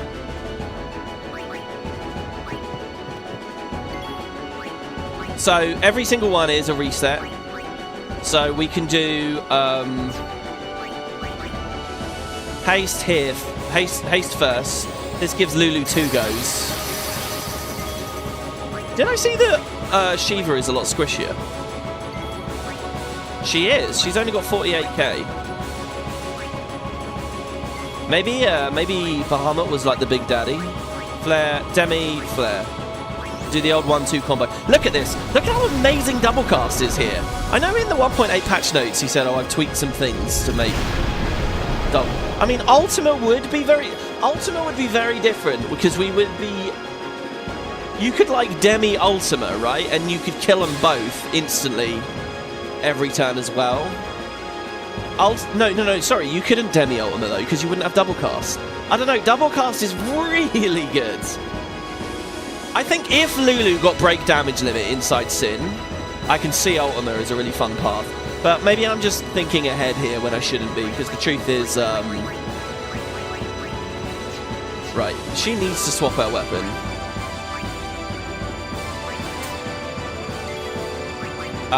Maybe the post game has a big impact here.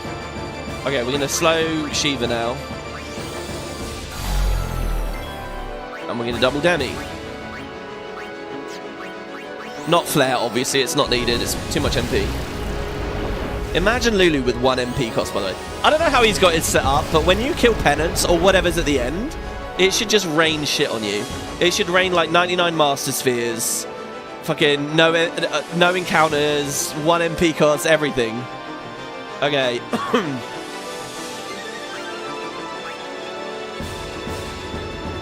I think we can just sort of beat her up. We're alright on this one, I think. Yuna getting that dodge was pretty clutch as well, to be honest. In fact, knowing this fight isn't that long... Well, Waka's not hasted. Knowing this one isn't that long, I think I can well, but we want to conserve MP. Okay, I'm going to go for a threatened strat this time. I'll tell you what, the elemental ball would be really good. Is it worth swapping? Depends how many weaknesses the Aeons have. Do they have a bunch of weaknesses? It's kind of the beauty of the mod that they do, right? Oh, but we don't want to charge our overdrive. Oh, but we do have Null Frost.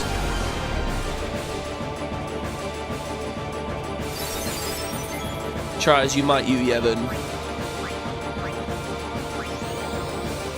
So I think we get through each fight with like 1 ether, basically, on Lulu. And I want to go into... Oh, okay, she's quite weak.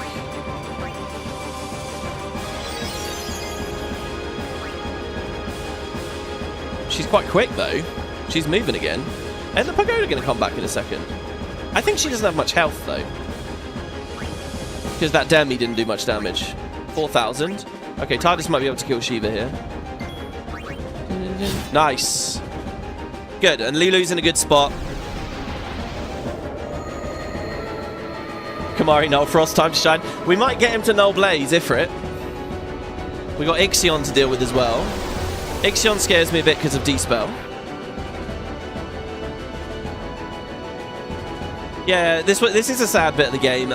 Someone mentioned in the comments before that maybe the reason... what was it? That you don't fight the Aeons to collect them is to preserve this moment. But then again, you do fight them against Balgamine and Isaru, so... Alright, we're going to do Valifor now.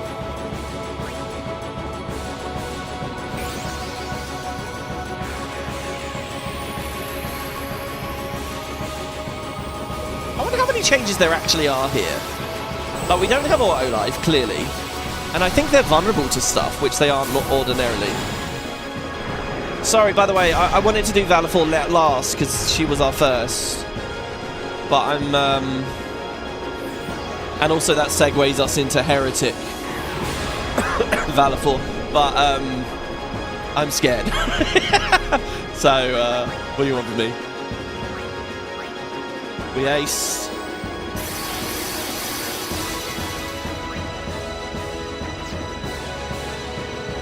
Well, now I want the slow strike ball. This is a bit awkward. Yuna doesn't have haste now.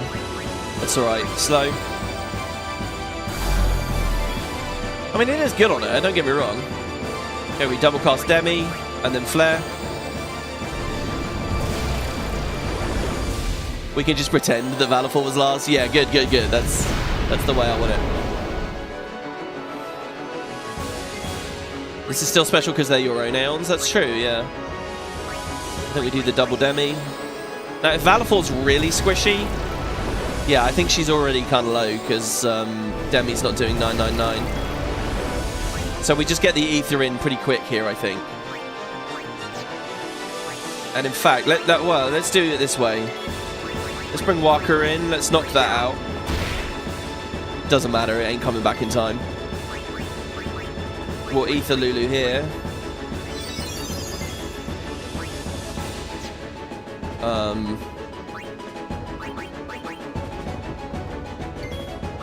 Let's threaten it. Go on, Oren.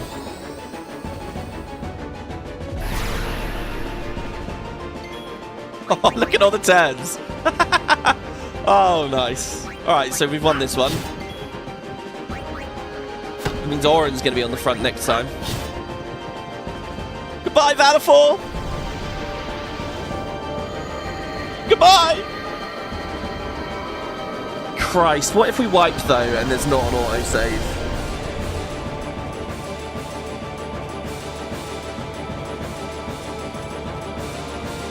Oh, she looks so sad. See, the game could have done with a little bit more... let's go Ixion.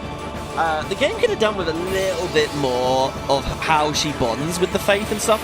You get it in the post-game cutscenes in the chambers, but they're easily missed. I don't know, maybe you get enough. Yuna's not in the center of that because they're spawning it on the other side. Yeah, Alodis just said the same thing in chat. Yeah, absolutely. The summoning's supposed to be based on connection. Exactly, exactly. I mean, they have this odd thing where they don't want to do time skips in the story, which is its own thing. I mean, why not? You can easily ask. But the game is like, she hits a temple, we got to keep moving, right? There's a sense of urgency. We don't sit there for months and months and months while she trains, as she presumably did when she was 17 at Besaid. Gonna have to keep an eye on Tidus's MP soon. We're getting a shit ton of turns here.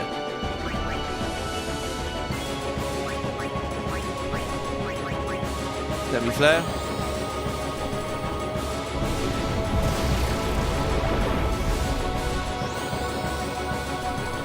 Slow first might have been the move. Energize. Wait, energize. I'm scared of that. What does that do?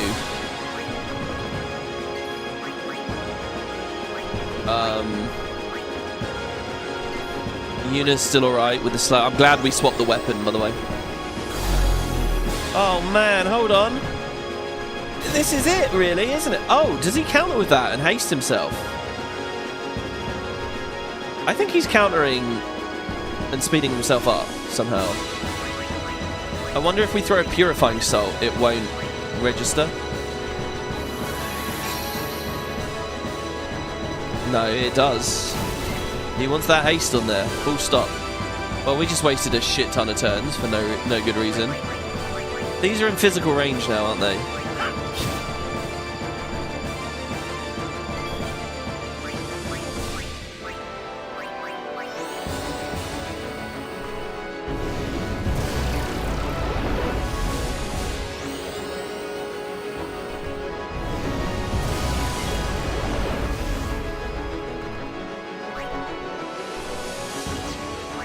I'm scared. I'm scared of Ixion getting a go. Oh, I can't threaten it again. Jesus, Oren. Oh, it's because of the full break against BFA earlier. Let's see. Okay, he dodges. Okay, we dodge. He's so quick. Health check. 14,000. Okay, so Lulu kills it on the next turn. Waka can probably kill it as well, actually. What I do is I'm going to flare. You can't dodge magic, Ixion. I'm sorry. And then we're going to throw the blitz ball. Let's blitz! It's not enough. Oh, Waka. Waka, Waka, Waka, Waka, Waka. Upsetting. Now what do we do? Do we go through to the Ifrit fight? I don't want that Pagoda to Mighty Guard it. I think I end the fight now.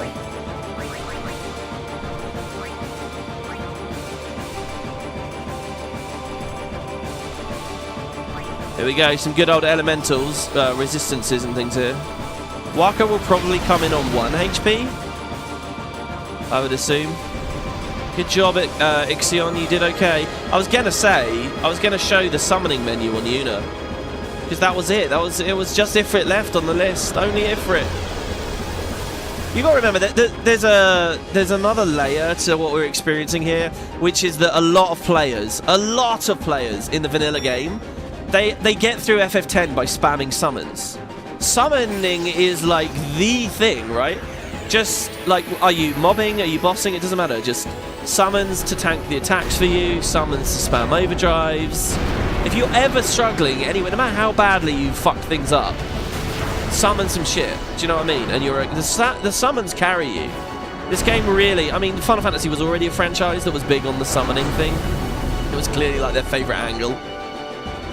I love Dark Ifrit, by the way. Dark Ixion looks very cool as well, with like the golden spikes along its mane.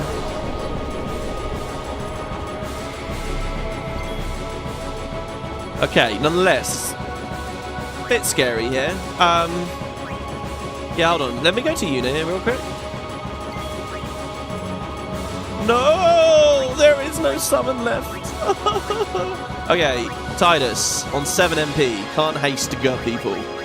Can slow Ifrit though, and hopefully Ifrit won't spam counters on that.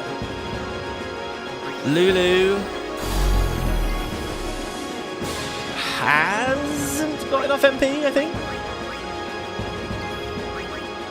So we're going to ether her for her to deal with the Pagoda.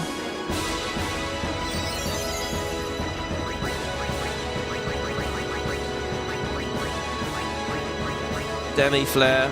But I'd love to see a non-double cast strap for BFA.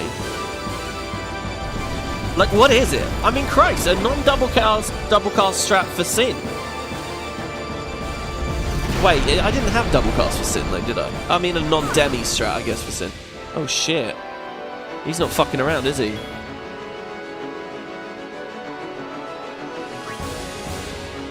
Come on, Lulu. Get up.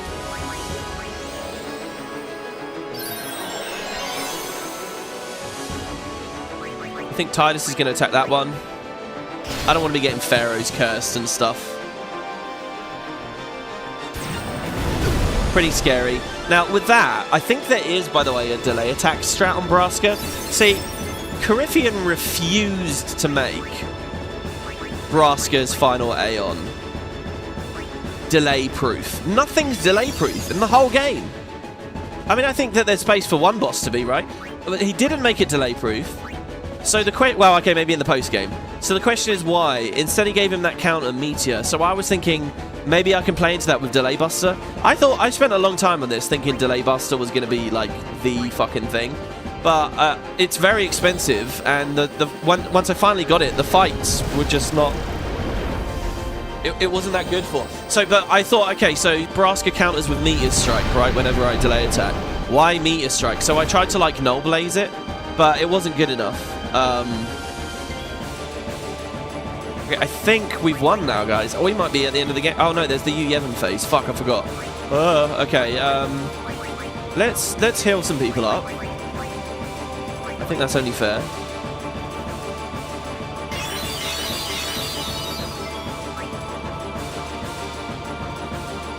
And I think we start hitting. These two should do good damage. Oh, he counters. I see. So we're going to Dark Buster. Didn't even realise that was what was going on. Excellent, it works. Love it.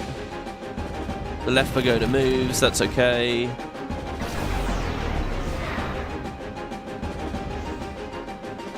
I'm so happy though. Tetra Ward, Automed. That's it, that's how you do it as far as I can see. Double cast Demi Flare for knocking out pagodas. And make sure you summon when he phases. Oh, and then zombie strat for the final bit. I mean, I guess there is quite a lot there, actually. Speaking of delay attack. But I'm going to want a little bit of that for...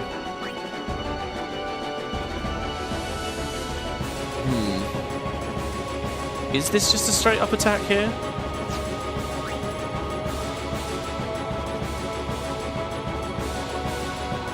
I think so. Oh god, we're getting weird frame drops here. Oh shit, Tidus is berserked. That's pretty bad. No, fuck's sake. Okay, well, hold on. It was 999. That we might be able to use that anyway. Yeah, okay, so we will we'll flare it. I mean, the flare might actually be excessive. She's not going to have the MP for the flare, actually.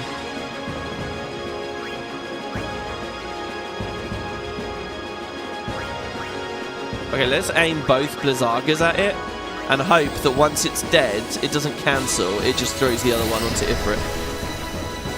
Because I didn't know how much damage it would do. Oh, it ate them both. That's only fair. That's how it works when Seymour's hitting us. Oh god, sleep. Oh god, we didn't get the luck with Waka there. Oh, this is falling apart a little bit here. We need to re-up Dark Buster on Ifrit, otherwise Tidus is going to start baiting it. I think baiting counters and get himself fucked up. He's going to die. So we have to keep Ifrit blind. We eat another Pharaoh's Curse. If that's on Lulu, she can't auto-mid it. If it's on Tidus, he might not auto-mid it because he's berserked. He didn't. Fuck. So he killed himself. Oh my god, guys. Oh my god, we're getting destroyed. Just fucking perfect RNG for Yu Yevon there. What?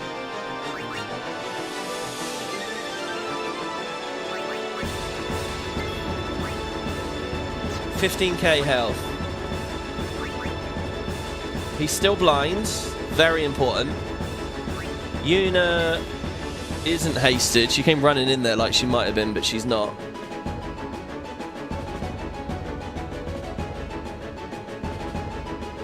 What do we do? Full life Tidus? Or just life Tidus? Well, no, we would item, surely. Or wake up Lulu. Lulu's irrelevant for now. She's going to be sleeping no matter what.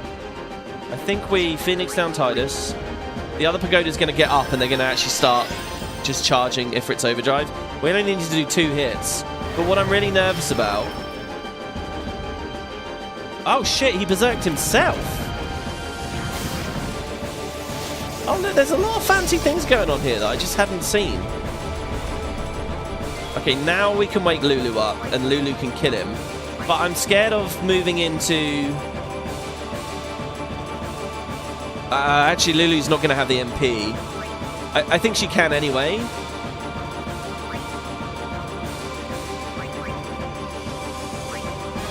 If I weapon swap and then ether her with Tidus. No, she can't. Even with a weapon swap, she's not good enough.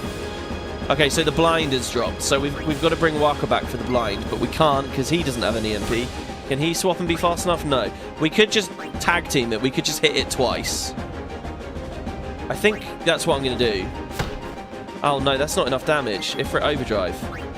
Okay, Kamari. Mind you, it's only the pagodas spamming here. And they're both alive, so what are they going to do? I was going to say Kamari Null Blaze. But with both of them alive and the overdrive is already full, aren't they just going to waste turns giving him MP? So actually, we eliminate all of those, and we do have enough turns to kill him. We could also threaten it with Auron. No, we can't because we don't have the MP. Auron does have a Frostblade. Health check. Fuck me, we did so little damage!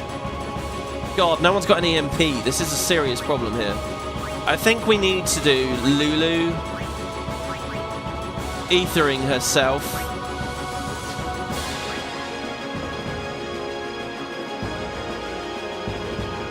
Because we have to be ready for the next... We have to be ready for you, Yevon.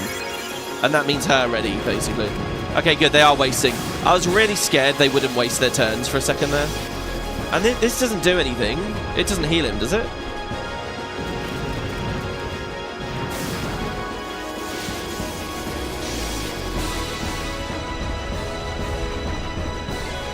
Okay, so now... We could Null Blaze...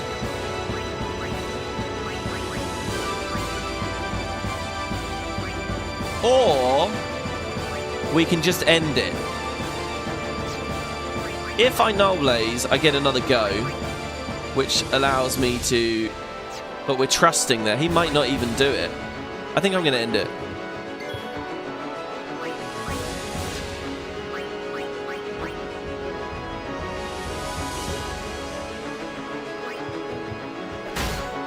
$4K. That is not much damage. Alright, he's only got 6K. Okay, I'm ending it. We'll deal with everything about you, Yevon, in a minute. Oh, fuck me. Oh, God. Alright, I'm ending it. Oh, we only needed the one. Oh, good, good. It ended, good. So we saved the MP on the second double cast there. Maybe.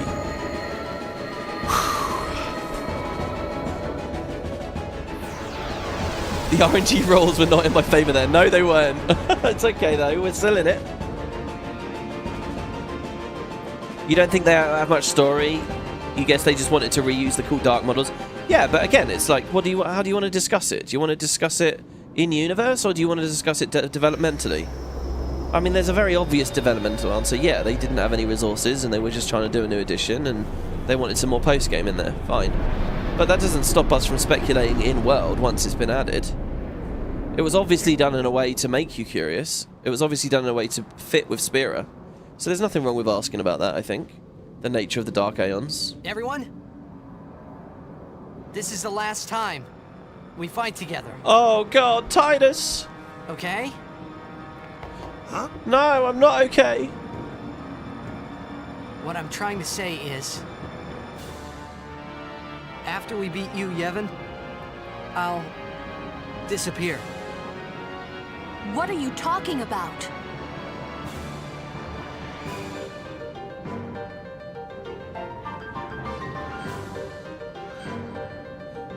Man, this scene hits so much harder. Something about the music here makes me think of the Omega Ruins. I don't know why, but like when you know you've done everything.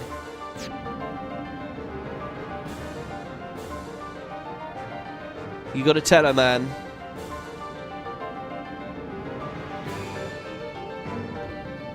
It's so weird this is set on his sword, by the way. I'm saying goodbye. Not now. I know it's selfish, but this is my story. You get the next one, Yuna. Okay. Fuck. You, Yevon. It's such an interesting final boss, isn't it? He gets no dialogue. I mean, what is it? What inspired them with the model? Like, he really does look like a tick, doesn't he? Okay, we get one go before he gets a go. Let's see. Does it say the final test? No. Oh, God, it says a lot. Okay, 99,999 health. That's the same as vanilla, isn't it? Only overdrives can inflict statuses on him. Oh, fuck me. I was supposed to be charging overdrives to all those previous things. Mind you, Tidus has Entrust. Entrust to Auron, full break.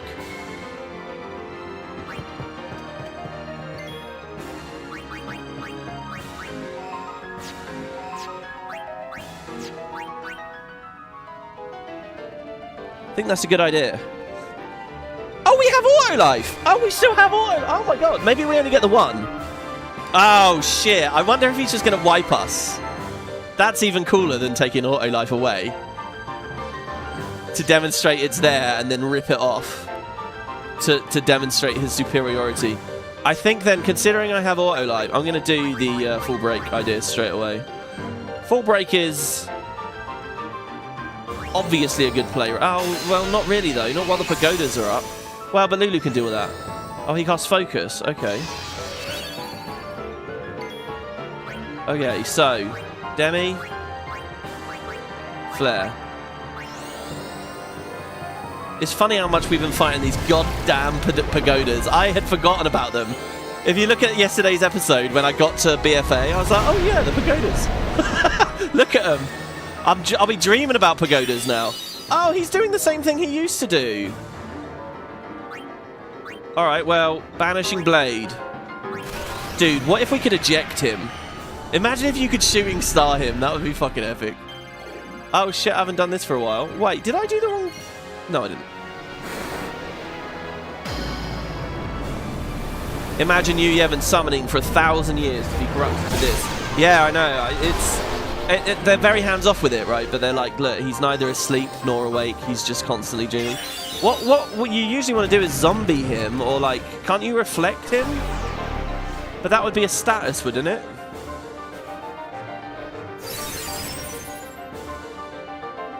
Maybe I fuck. The thing is, I don't have a zombie overdrive. Oh my god!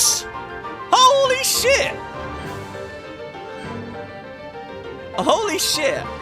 Okay, I think what we do now is seed cannon him, because I want to see him confused, and I also want to see poison on him. Okay, do you think we could just Zone Breath him? Holy fuck, that was scary though. Oh, we can do it, by the way. We just swap Kamari in and then Tidus back in. Did that rip all our shit off? It did. Lulu could Bio Fury? Is that exciting? We do have to. We got to deal with him here. Stone Breath would also inflict slow. This is cool. There is a puzzle here at the end. And slow would be very handy. A little bit nervous about her health though. I didn't actually look, really.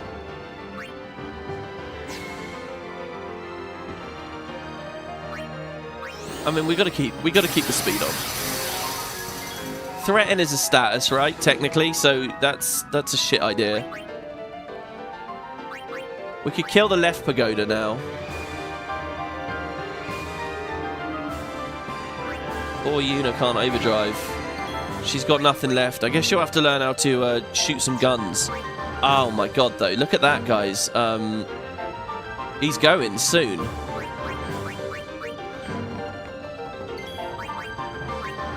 I think we Mega Potion, eat the Pharaoh's curse or whatever. Honestly, I'm gonna just bio. I'm gonna bio Fury. Pretty scary. We're gonna leave him asleep. We're gonna bio Fury this. His death status. And then I'm gonna slow him. And then we'll start doing damage. I don't know why I went so hard with this, because obviously, I mean, look, they're even immune. Yeah, let's just cover him in green goop. That looks like a Guild Wars animation, actually, bio here. Don't you guys think? It looks very Guild Wars-y with the visuals there. Shit, there's another focus. Oh, he died. Oh. Okay, poison did max damage. Oh, well, there you go, guys. Beautiful. Coryphean, I had a huge amount of fun. That was really, really cool. Braska's final round was very difficult. We had a nice run here today. It is a very, very, very, very tricky fight. GG. I quite appreciate that that wasn't a ridiculously grueling boss gauntlet. It easily could have been. It easily could have been beat Seymour 4, and now BFA's insane, so do all the post-game. And even after BFA, have like some... You could have gone crazy with it, but I think it's much better and much more satisfying that you didn't. Bug squash, indeed. GG, everybody. He one-shot himself. He did with the poison. I wonder... I wonder then whether he could have been petrified or he could have been ejected. Maybe he could have been. Maybe he's vulnerable to everything. That's kind of like a beautiful... That's what the mod's about, right? Vulnerabilities. So then, fuck it. Here you go. Here's you, Yevon. Do anything you want. You agree? Very Guild Wars-y? Yeah, it's like Putrid Explosion or something. Yuna's Overdrive is now useless. Well, here you go, guys. So we chose to have Luzu alive in this playthrough. My Let's Play 10 years ago, we picked Gata. So this is a little bit new. I think we'll see a different character sitting about here at Besaid. Yeah, well, let's just sit and watch and enjoy. And one of the things I'll be enjoying is how similar this is to the end of 6. I've mentioned it a few times. But it really struck me just... in terms of cinematography and where these final moments are set, you know, you got the Faith being destroyed in the summons versus the Espers on the deck of the airship and everything. It's crazy how visually similar it is. It's a beautiful ending to the game. I always get the warm fuzzies with Yuna's final line about never forgetting our dreams. So let's do it. Here's Besaid, of course. We can't get here because of Dark Valor 4. The Aurochs are back home. There's Luzu back there. Lucille and Elmer back there as well. I don't actually think you find them in that. Where do you find them? We might have a look for them. Oh, look at this. Just, hell yeah, what a round of applause. We earned this. We really went through the ringer here.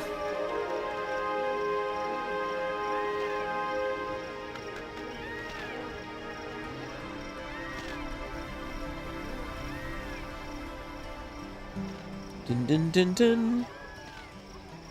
Dun dun dun dun. Did that way too early?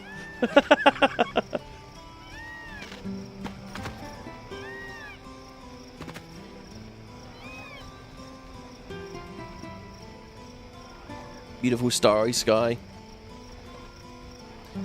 Just make you wonder what they're looking at. This is one of those things where clearly they didn't have the time to animate whatever it is in the sky that they're seeing. I mean, Sin is in the sky over Bavel, really. Here's Machen as well. Machen back at Besaid Temple.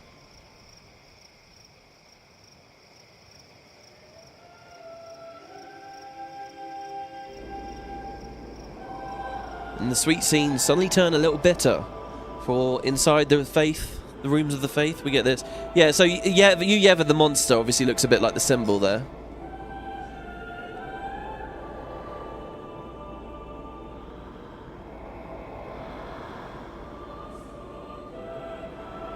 This is our first good look at the statues. On the wiki, they have really, really gorgeous images of them. But look, Valor 4 just becomes an empty statue.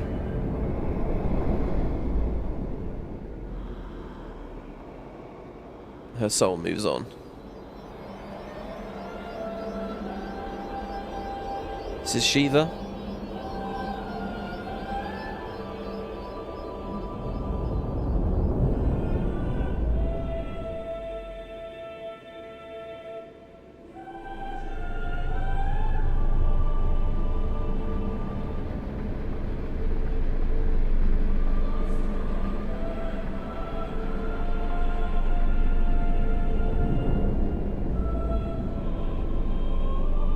Bahamut, of course.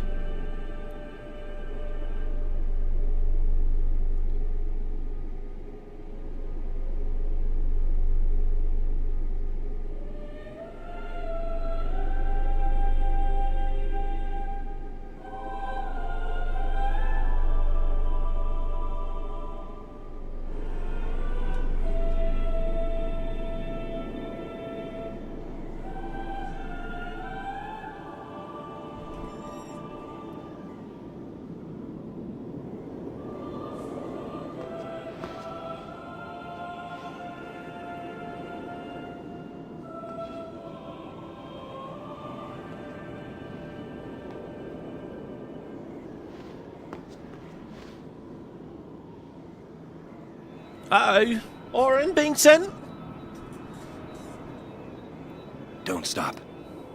But I read a post online about a guy saying that the first time he ever played this game, he had read a spoiler. And the spoiler was that Oren dies. So he... And I don't know what he'd actually read. He might have heard that Oren was dead before the game. I don't know what he thought, but basically he assumed that he was going to lose him in his party, so he never trained him at all. He never played with Oren. He never gave Oren any equipment. He never did anything on Oren's sphere grid. He just ignored Oren the entire game because he thought he was going to lose him as a party member, only to realize, no, it's the end of the game. One last time with his theme. It's all right.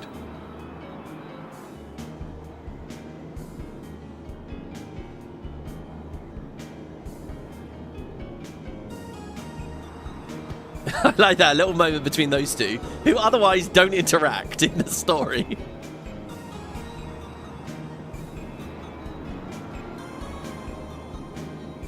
God, Tidus's face is just off, isn't it?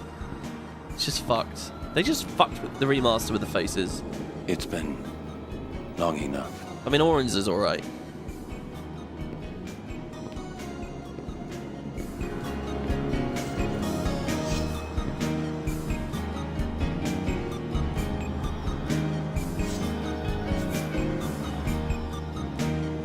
This is your world now.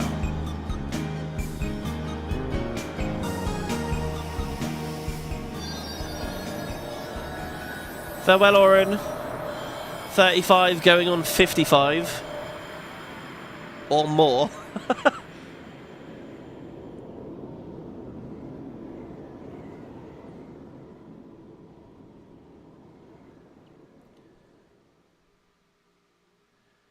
Yeah, he doesn't emote much, and he's got the thing covering his face.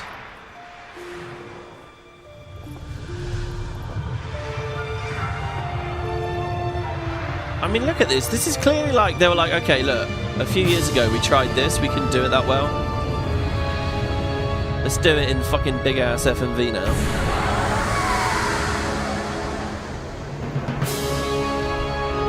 That shot's a lot like one of the last shots at the end of 7. The desert looking over Midgard.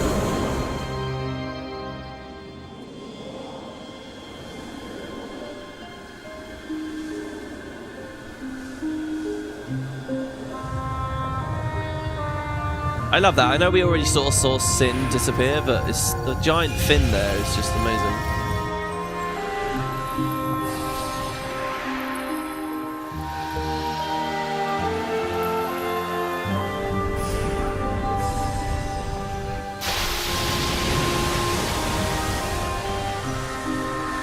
What's Anima doing? She thinks she's part of the team. She also looks really small in that shot, doesn't she?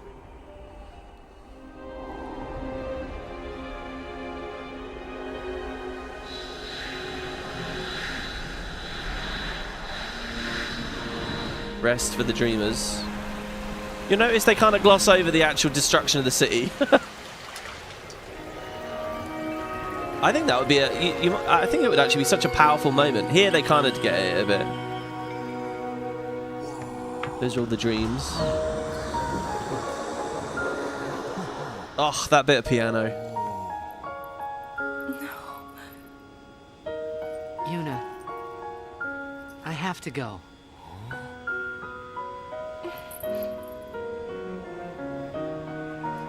I'm sorry I couldn't show you Xanarkand.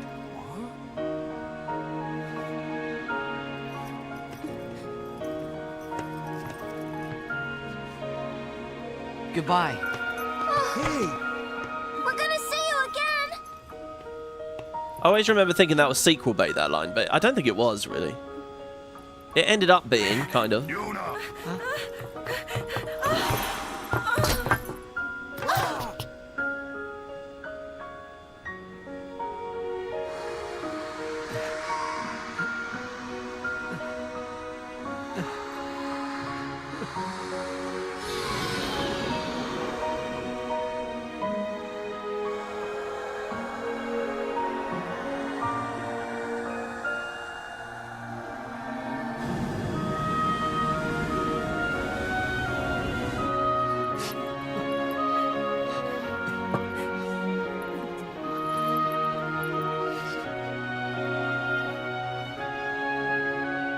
Yeah, I love they hit that parallel. I love you. That parallel of each other's sacrifices from one another, for sure. There you go, that's arigato, I guess, in Japanese. But they changed it to I love you.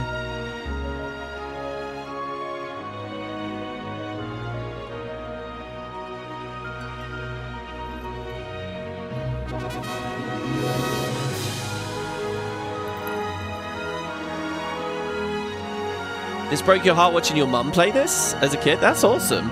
I read the thing the other day about someone was like, they're like 18-year-old kids saw like their 40-year-old parent playing it, and they were like, yeah, I want it now.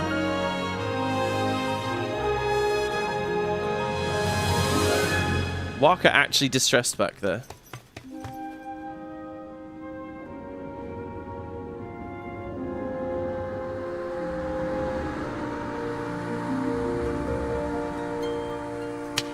It's the only CGI Ject in the game there, FMV Ject, I think, right? He's not in any of the other ones. It looks quite cool in FMV form. Ah, what a great ending. And then this Luca bit's brilliant as well. This shot of looking out at the sea and the whistling, this is how X2 starts as well. Well, in a way. Eternal calm. Yuna, it's time. Obviously, we gloss over a huge amount, warping from scene to scene here, but, you know, I think that's really important in good storytelling. You got to get out. Once you're in the ending, you got to get out quick.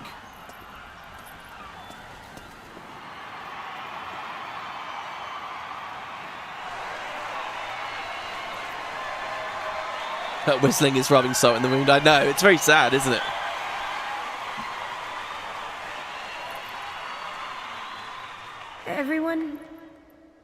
Everyone has lost something precious.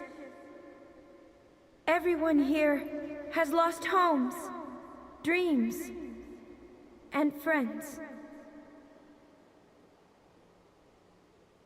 Everybody? Now, Sin is finally dead. Now, Spira is ours again. Working together. Now we can make new homes for ourselves. And new dreams. Although I know the journey will be hard, we have lots of time. Together, we will rebuild Spira.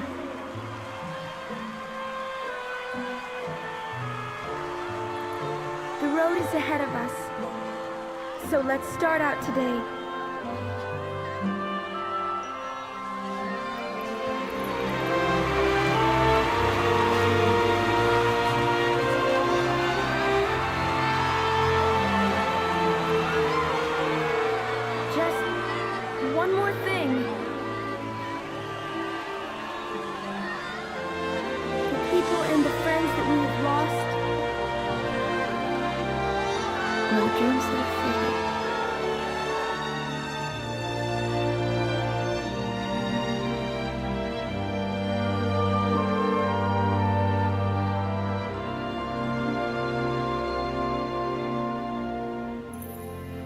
Never forget them. Aww.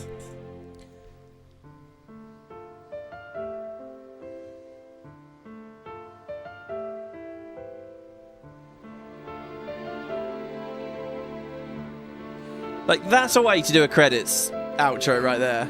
Oh my god, man. Putting the last line in there, straight into the musical number. It's a great ending, isn't it? It really is. I've never been as impacted by the end of an FF as much as this one. I don't know what it is. Is it nostalgia? People say that your like entry to the series defines the one you'll like the most, but I don't know, man. I think it's just really good. There has to be some muddled objectivity here for me, but I think about the ending of any of the other ones. To be honest, actually, 13 got me quite emotional as well. The end of 13, they actually played Leona Lewis' My Hands as the song at the end of that. Do you guys remember that? And I actually remember getting quite emotional at the end of that. But I don't know. Yeah, it's just very, very good. Very sad, very sweet. Yeah, Sin is gone forever until the fucking novel when they bring it back. I mean, honestly, who would play this and then be like, yeah, let's bring Sin back? It's just bizarre, isn't it? I mean, the sequel does a lot of weird things and then kind of has a very sappy sort of fan-fiction-y ending. And that's about as far as you can push it, I think, before you really start tampering with it. But, WP, my first experience of this game was your LP, and it hit you hard. Oh, well, that's good, right? I think that what I try to do in my LPs is I try to just platform the game as much as possible and show the game. I mean, maybe I'm not always successful in that, but so therefore, if you end up having a good experience with FFX, I think that just means the game gave you one, right? Like, it's just good. It's not nostalgia. You've never played it. It is an excellent ending. Well, I'm glad you guys agree. I mean, we sort of have a bias here, I suppose. We've self-selected. You're not going to have anyone, you know, the big, like, 7 fans or whatever sitting around. I mean, maybe you will. So I'm going to click skip here. That's not the end of the stream. I mean, I know it would be a powerful and cool ending. But what I'm actually going to do now is I want to take a quick look at just a couple of bits that we missed. So, as far as loading games, so I fixed all my saves again, by the way. So, this one here on the... This one here, I think 191 at the Tower of the Dead. This here is having ran through this final map, no encounters. That's the exit, obviously, there. There's no post-game scene? Oh, I guess not. So we have all of our items here. I haven't created the Tetra armor on this. So check it out. Like, we're free to do whatever we want to do. What do we want? We're free. We're free to do whatever we want. The World's End is such a good movie until the last act. You're counting up. So I just wanted to show a couple of little bits and bobs off. First of all, I guess... Yeah, here we go. Is I want to go to...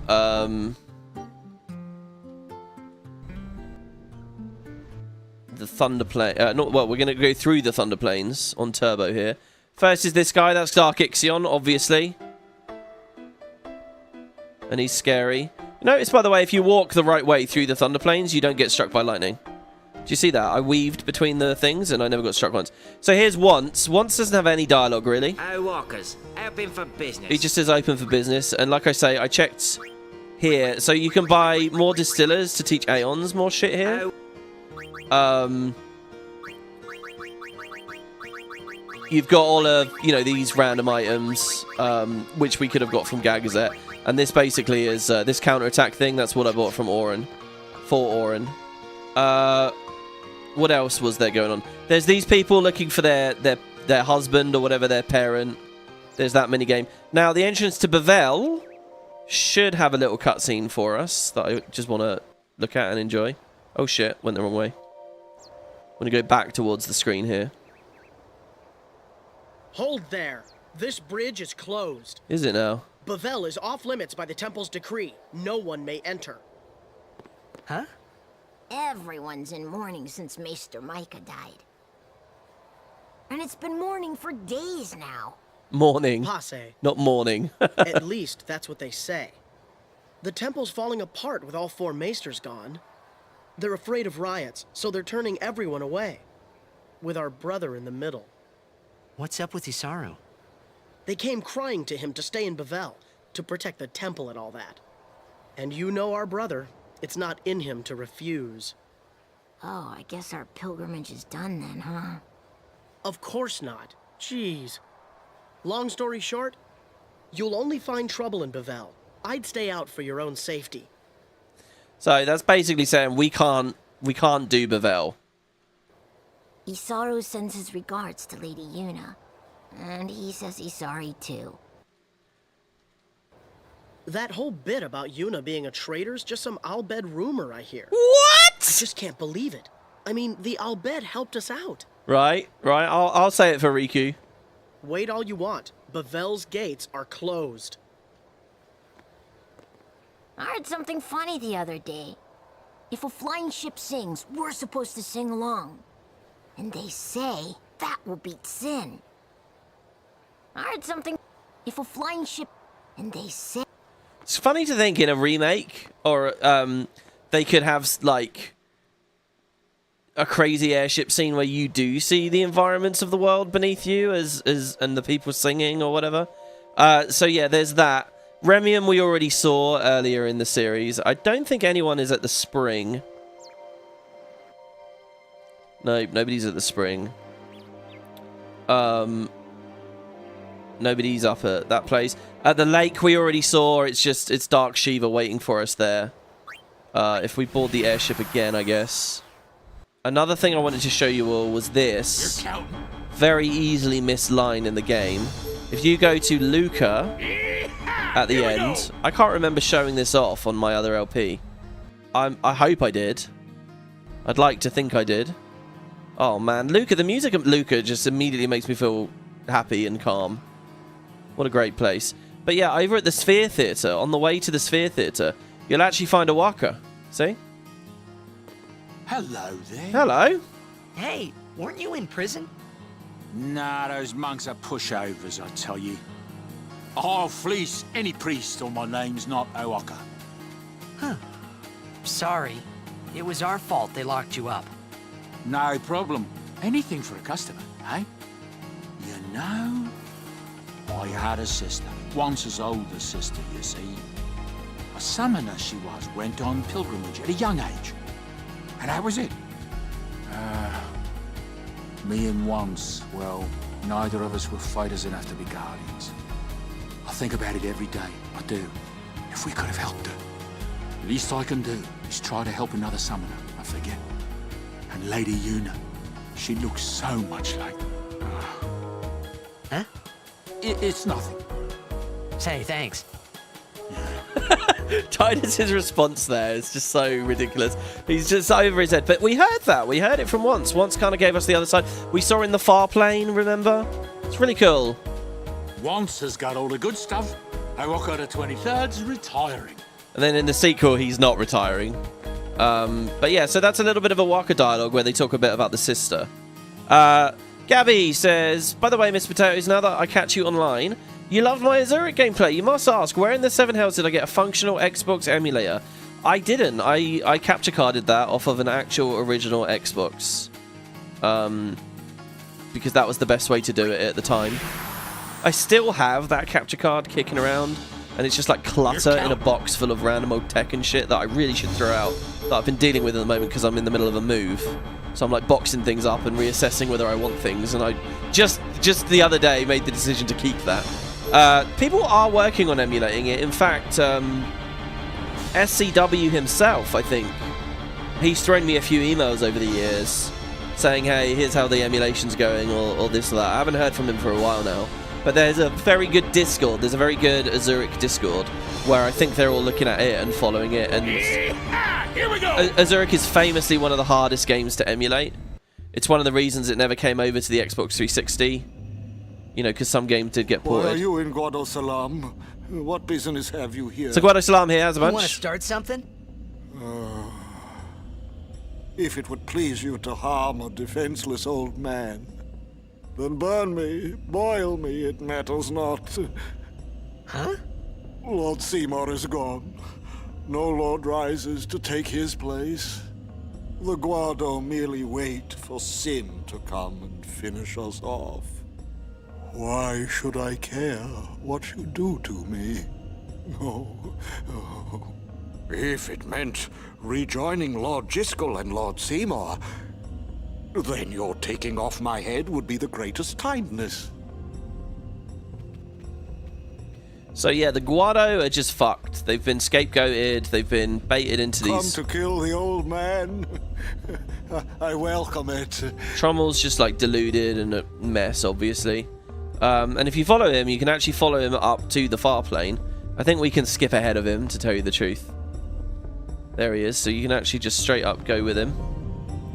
Do we even see him in this scene? We do. Wow, I don't remember that. Come to kill. So you can follow him into the far plane. Where you get this one last scene with him. Benevolent Lord Jiskel and most wise Lord Seymour, the days spent in your service were the best in this old man's life. Those of us left behind will soon be destroyed by sin and join you in the far plane. I will serve you there as I have served you in this world, always. I think there's something really gut-wrenching and brilliant about, like, nostalgic old people. I think it is one of the great... Imagine that this, you feel like you got nothing left, you're just nostalgic about the old days. And I mean, even in our youths, I think many of us can feel that way. But imagine when you've got like 50, 60 years stacked on top of it, where a bunch of the real-life people that you know now are gone. You know, they've died. You're like one of the last ones left. And it's not like a great feeling, it's just lonely, and you just long for past times. Obviously, that can lead people to having terrible opinions about the world, but, you know. Even should sin disappear, the Guado are doomed without a leader. There's something sad and gut-wrenching and very real about Trommel's story to me. And, I really appreciate these scenes here at the end. Lulu, of course. I need to be alone right now. She'll stand here and actually appear in that cutscene, obviously, as well, therefore, until we do the Cavern of the Stolen Faith. Which, okay, so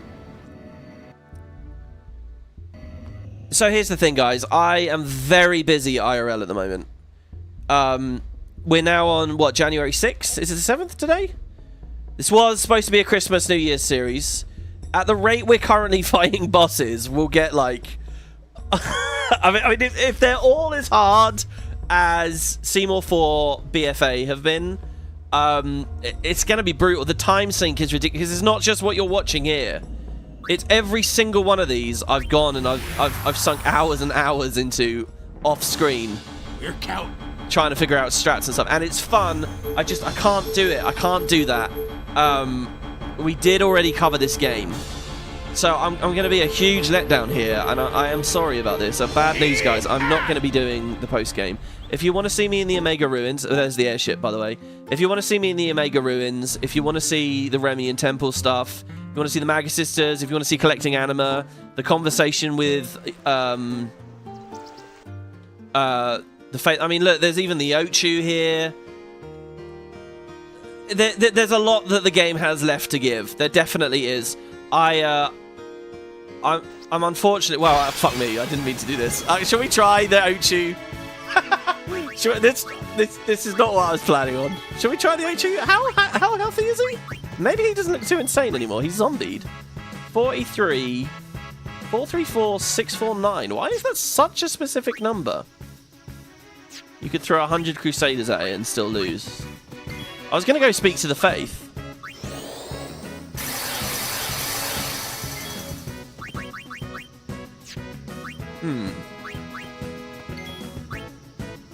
It doesn't like fire or lightning.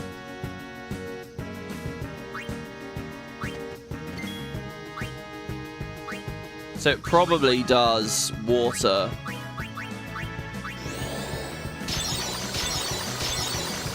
And ice, maybe?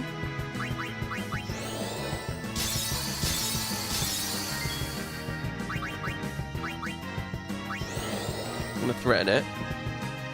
Oh, it's immune to threaten. Oh, shit. Oh, it is water. Holy shit, look at that, look at that, look at that! Fucking... Oh my god, it threw them all on him. A unit would have eaten it.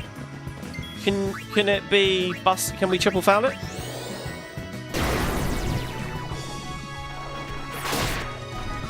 No. I don't know. So look, the mod is clearly very cool, and clearly there's a lot more we could play with it. You know, the crazy grind through the Omega dungeon, all the way to the Ultimate Weapon and the Omega Weapon, getting Kamari's Last Overdrive, just straight up collecting the other summons, doing all the summon duels over at Remium. There's a lot that could be there. If you're interested in that, I recommend you guys to try it out. It sounds like he's still tweaking it here or there. It's obviously a very complete package.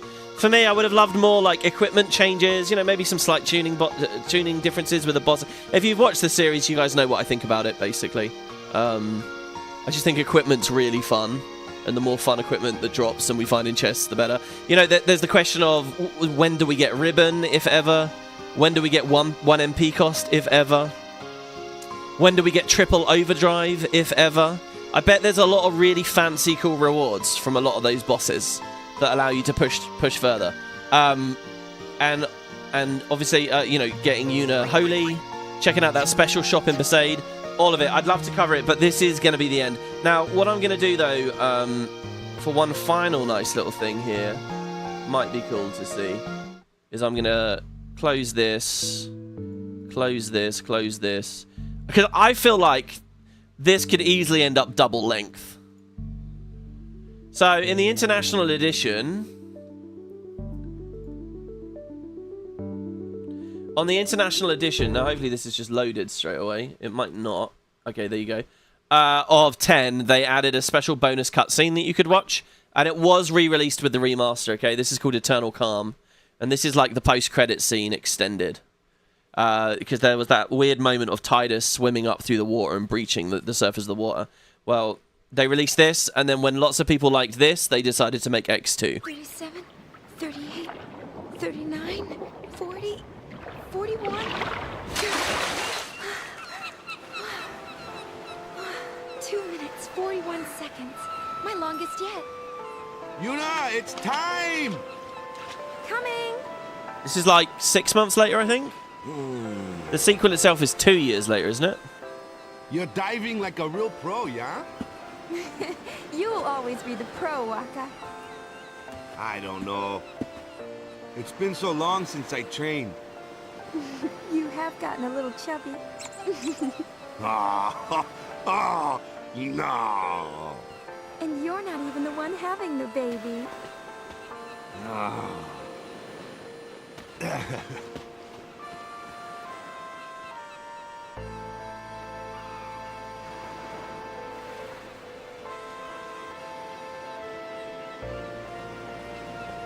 It's been 2 years. I've learned how to hold my breath for more than 2 minutes now. It takes more than physical strength, and there are some tricks you can't be taught. It took practice, lots and lots of practice. I just had to keep trying until I figured it out for myself. And you know what? Back then, I didn't think there were any tricks to it at all. I didn't have time to think. An eternal calm. A slightly chubby Waka. And my 2 minutes 41 seconds. It's not much, but it's enough.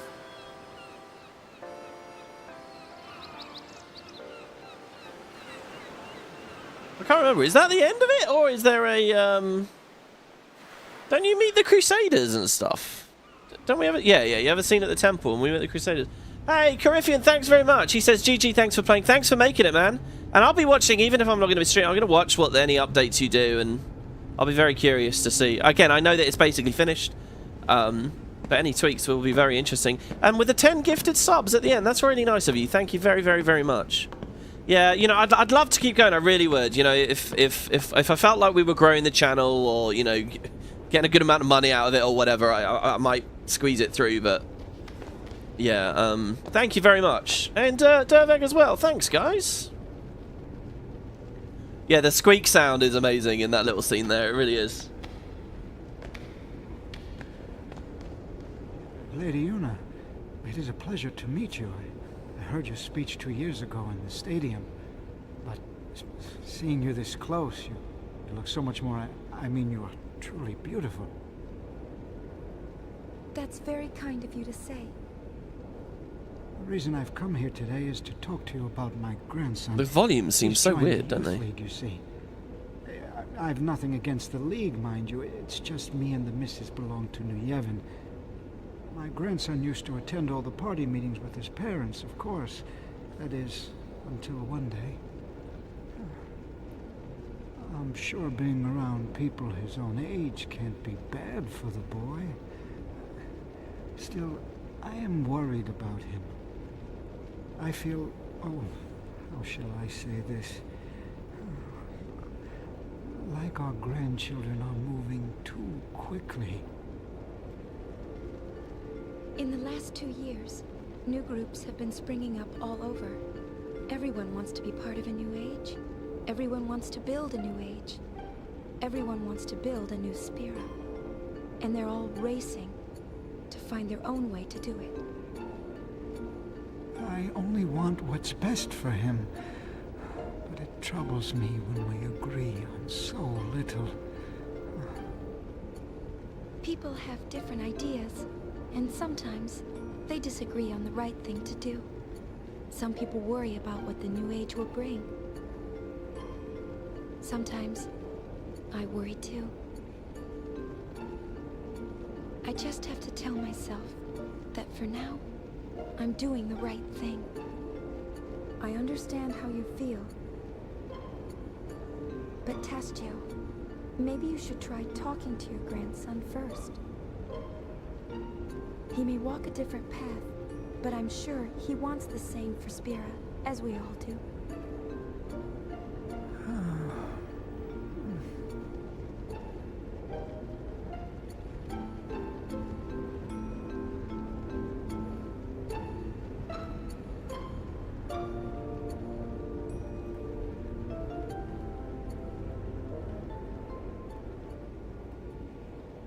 I think there's a scene where you're out in Besaid, near the waterfalls as well.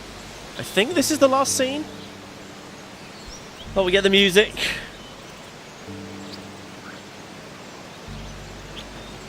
X2 rings very true in many ways, how the world evolves in it.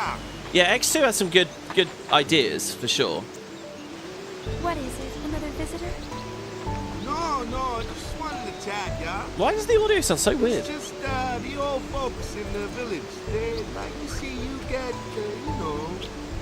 And who is it this time? Well, they're saying it's the son of the chairman of New Yevon, yeah?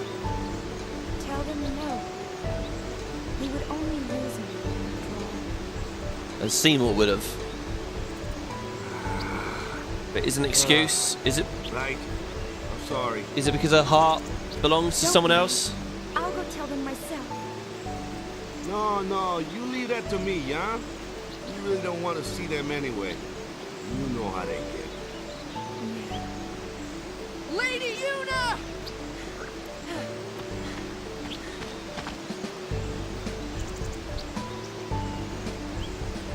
Lady Yuna, allow me to introduce myself.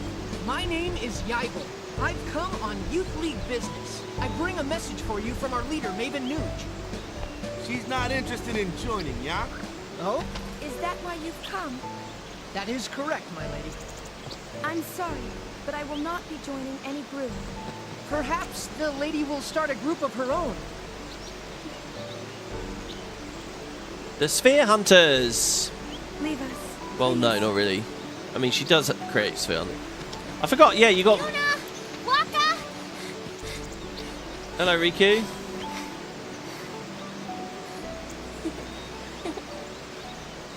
If I was Riku, I'd come to live at Besaid as well, for sure. Yeah, you've got Barreleye, Gipple, and Nuge. There is kind of a male trinity. Riku sometimes visits us here. Opposite YRP in that story. She's been traveling around Spira, salvaging ancient machina and teaching people how to use them. It's tiring work, but you wouldn't know it from looking at her.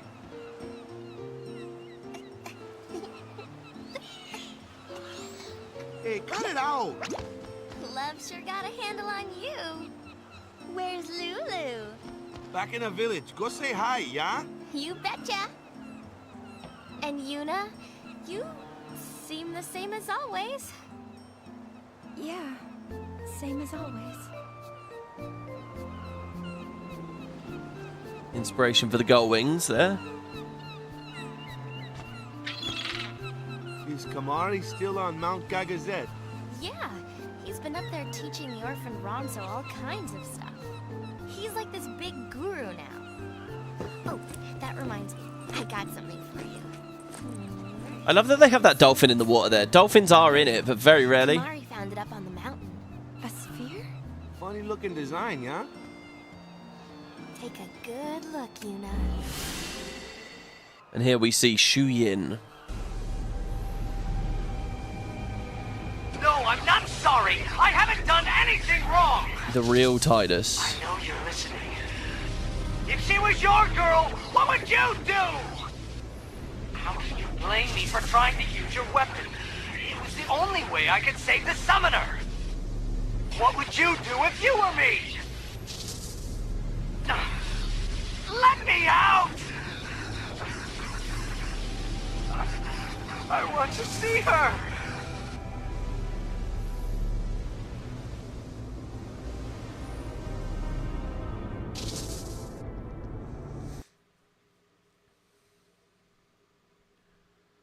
The Dull Wings. Yeah, I forget. Yeah. I do like X2. It was a voice from the past. It's not a masterpiece, but I like it.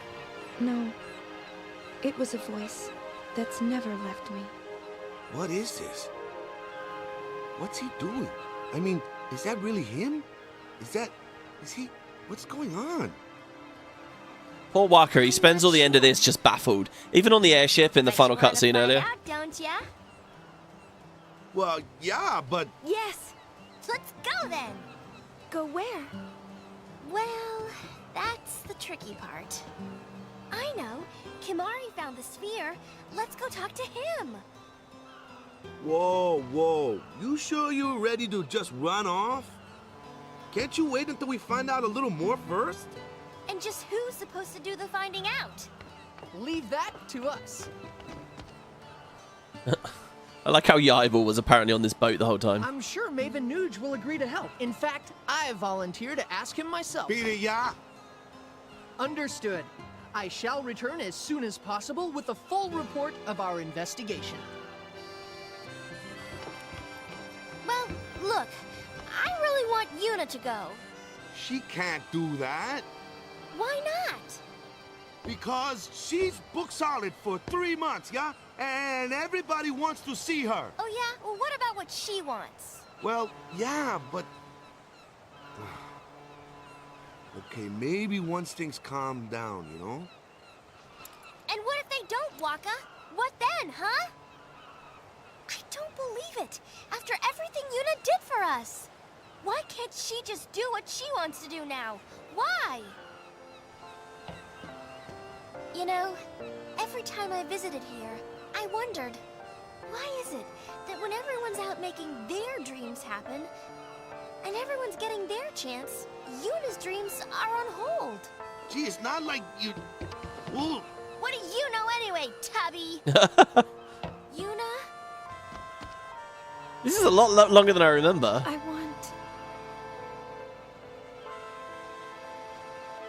I want to journey again. But if I leave, I'll be disappointing everyone else.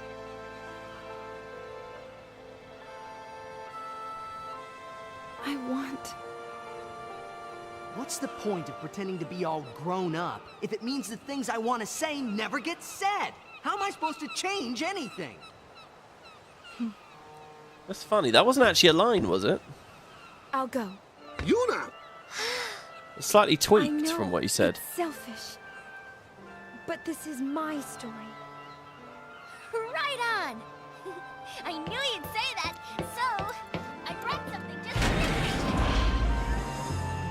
And this is like the outfit change. First, a costume change. You need a new look. You are a celebrity, so incognito's the way to go. Wait, you two. I'll go get Lou. Is the idea that they're on a pier, by the way, not on a boat? I think the idea is that they're on a A dock somewhere. An eternal calm. A slightly chubby Waka. And my 2 minutes 41 seconds. It's not much, but it's enough. Still, it's okay to want more, isn't it? The sequel definitely has its moments. And yeah, if anyone's interested, I do have an LP on it. Picking up right from here, really. Riku, let's leave. Let's leave right now. Oh, I just got a Steam achievement for watching this. Nice. I still have barely any of the Steam achievements on this. We didn't do the Omega Ruins, so I didn't finish the Outbid Primers. I don't even know what's going to happen here. Is it just going to cut? Is it just going to... Because this is like its own client, this cutscene, almost.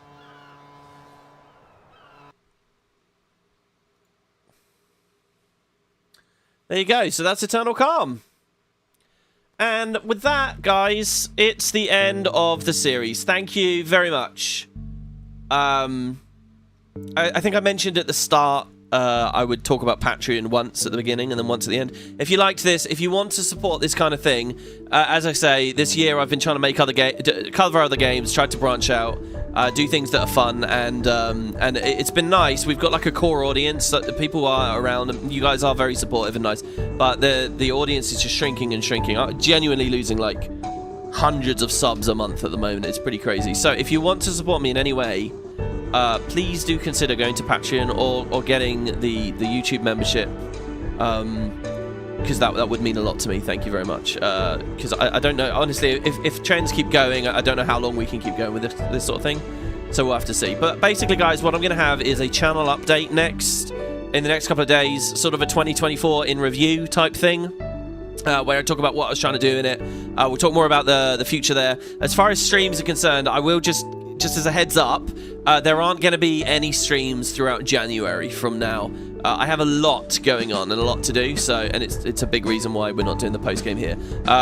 So we are done with the streams. I know there's this vague idea we would jump straight back into Path of Exile, but that was when this was...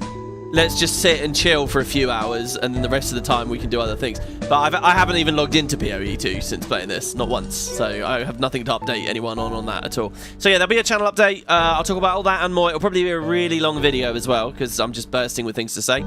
And yeah, thanks again to Coryphean. Brilliant mod, lots of fun. Really nice refresher to go back through the game. Yeah, check out my channel, guys. There's a link to the playlists in the description there.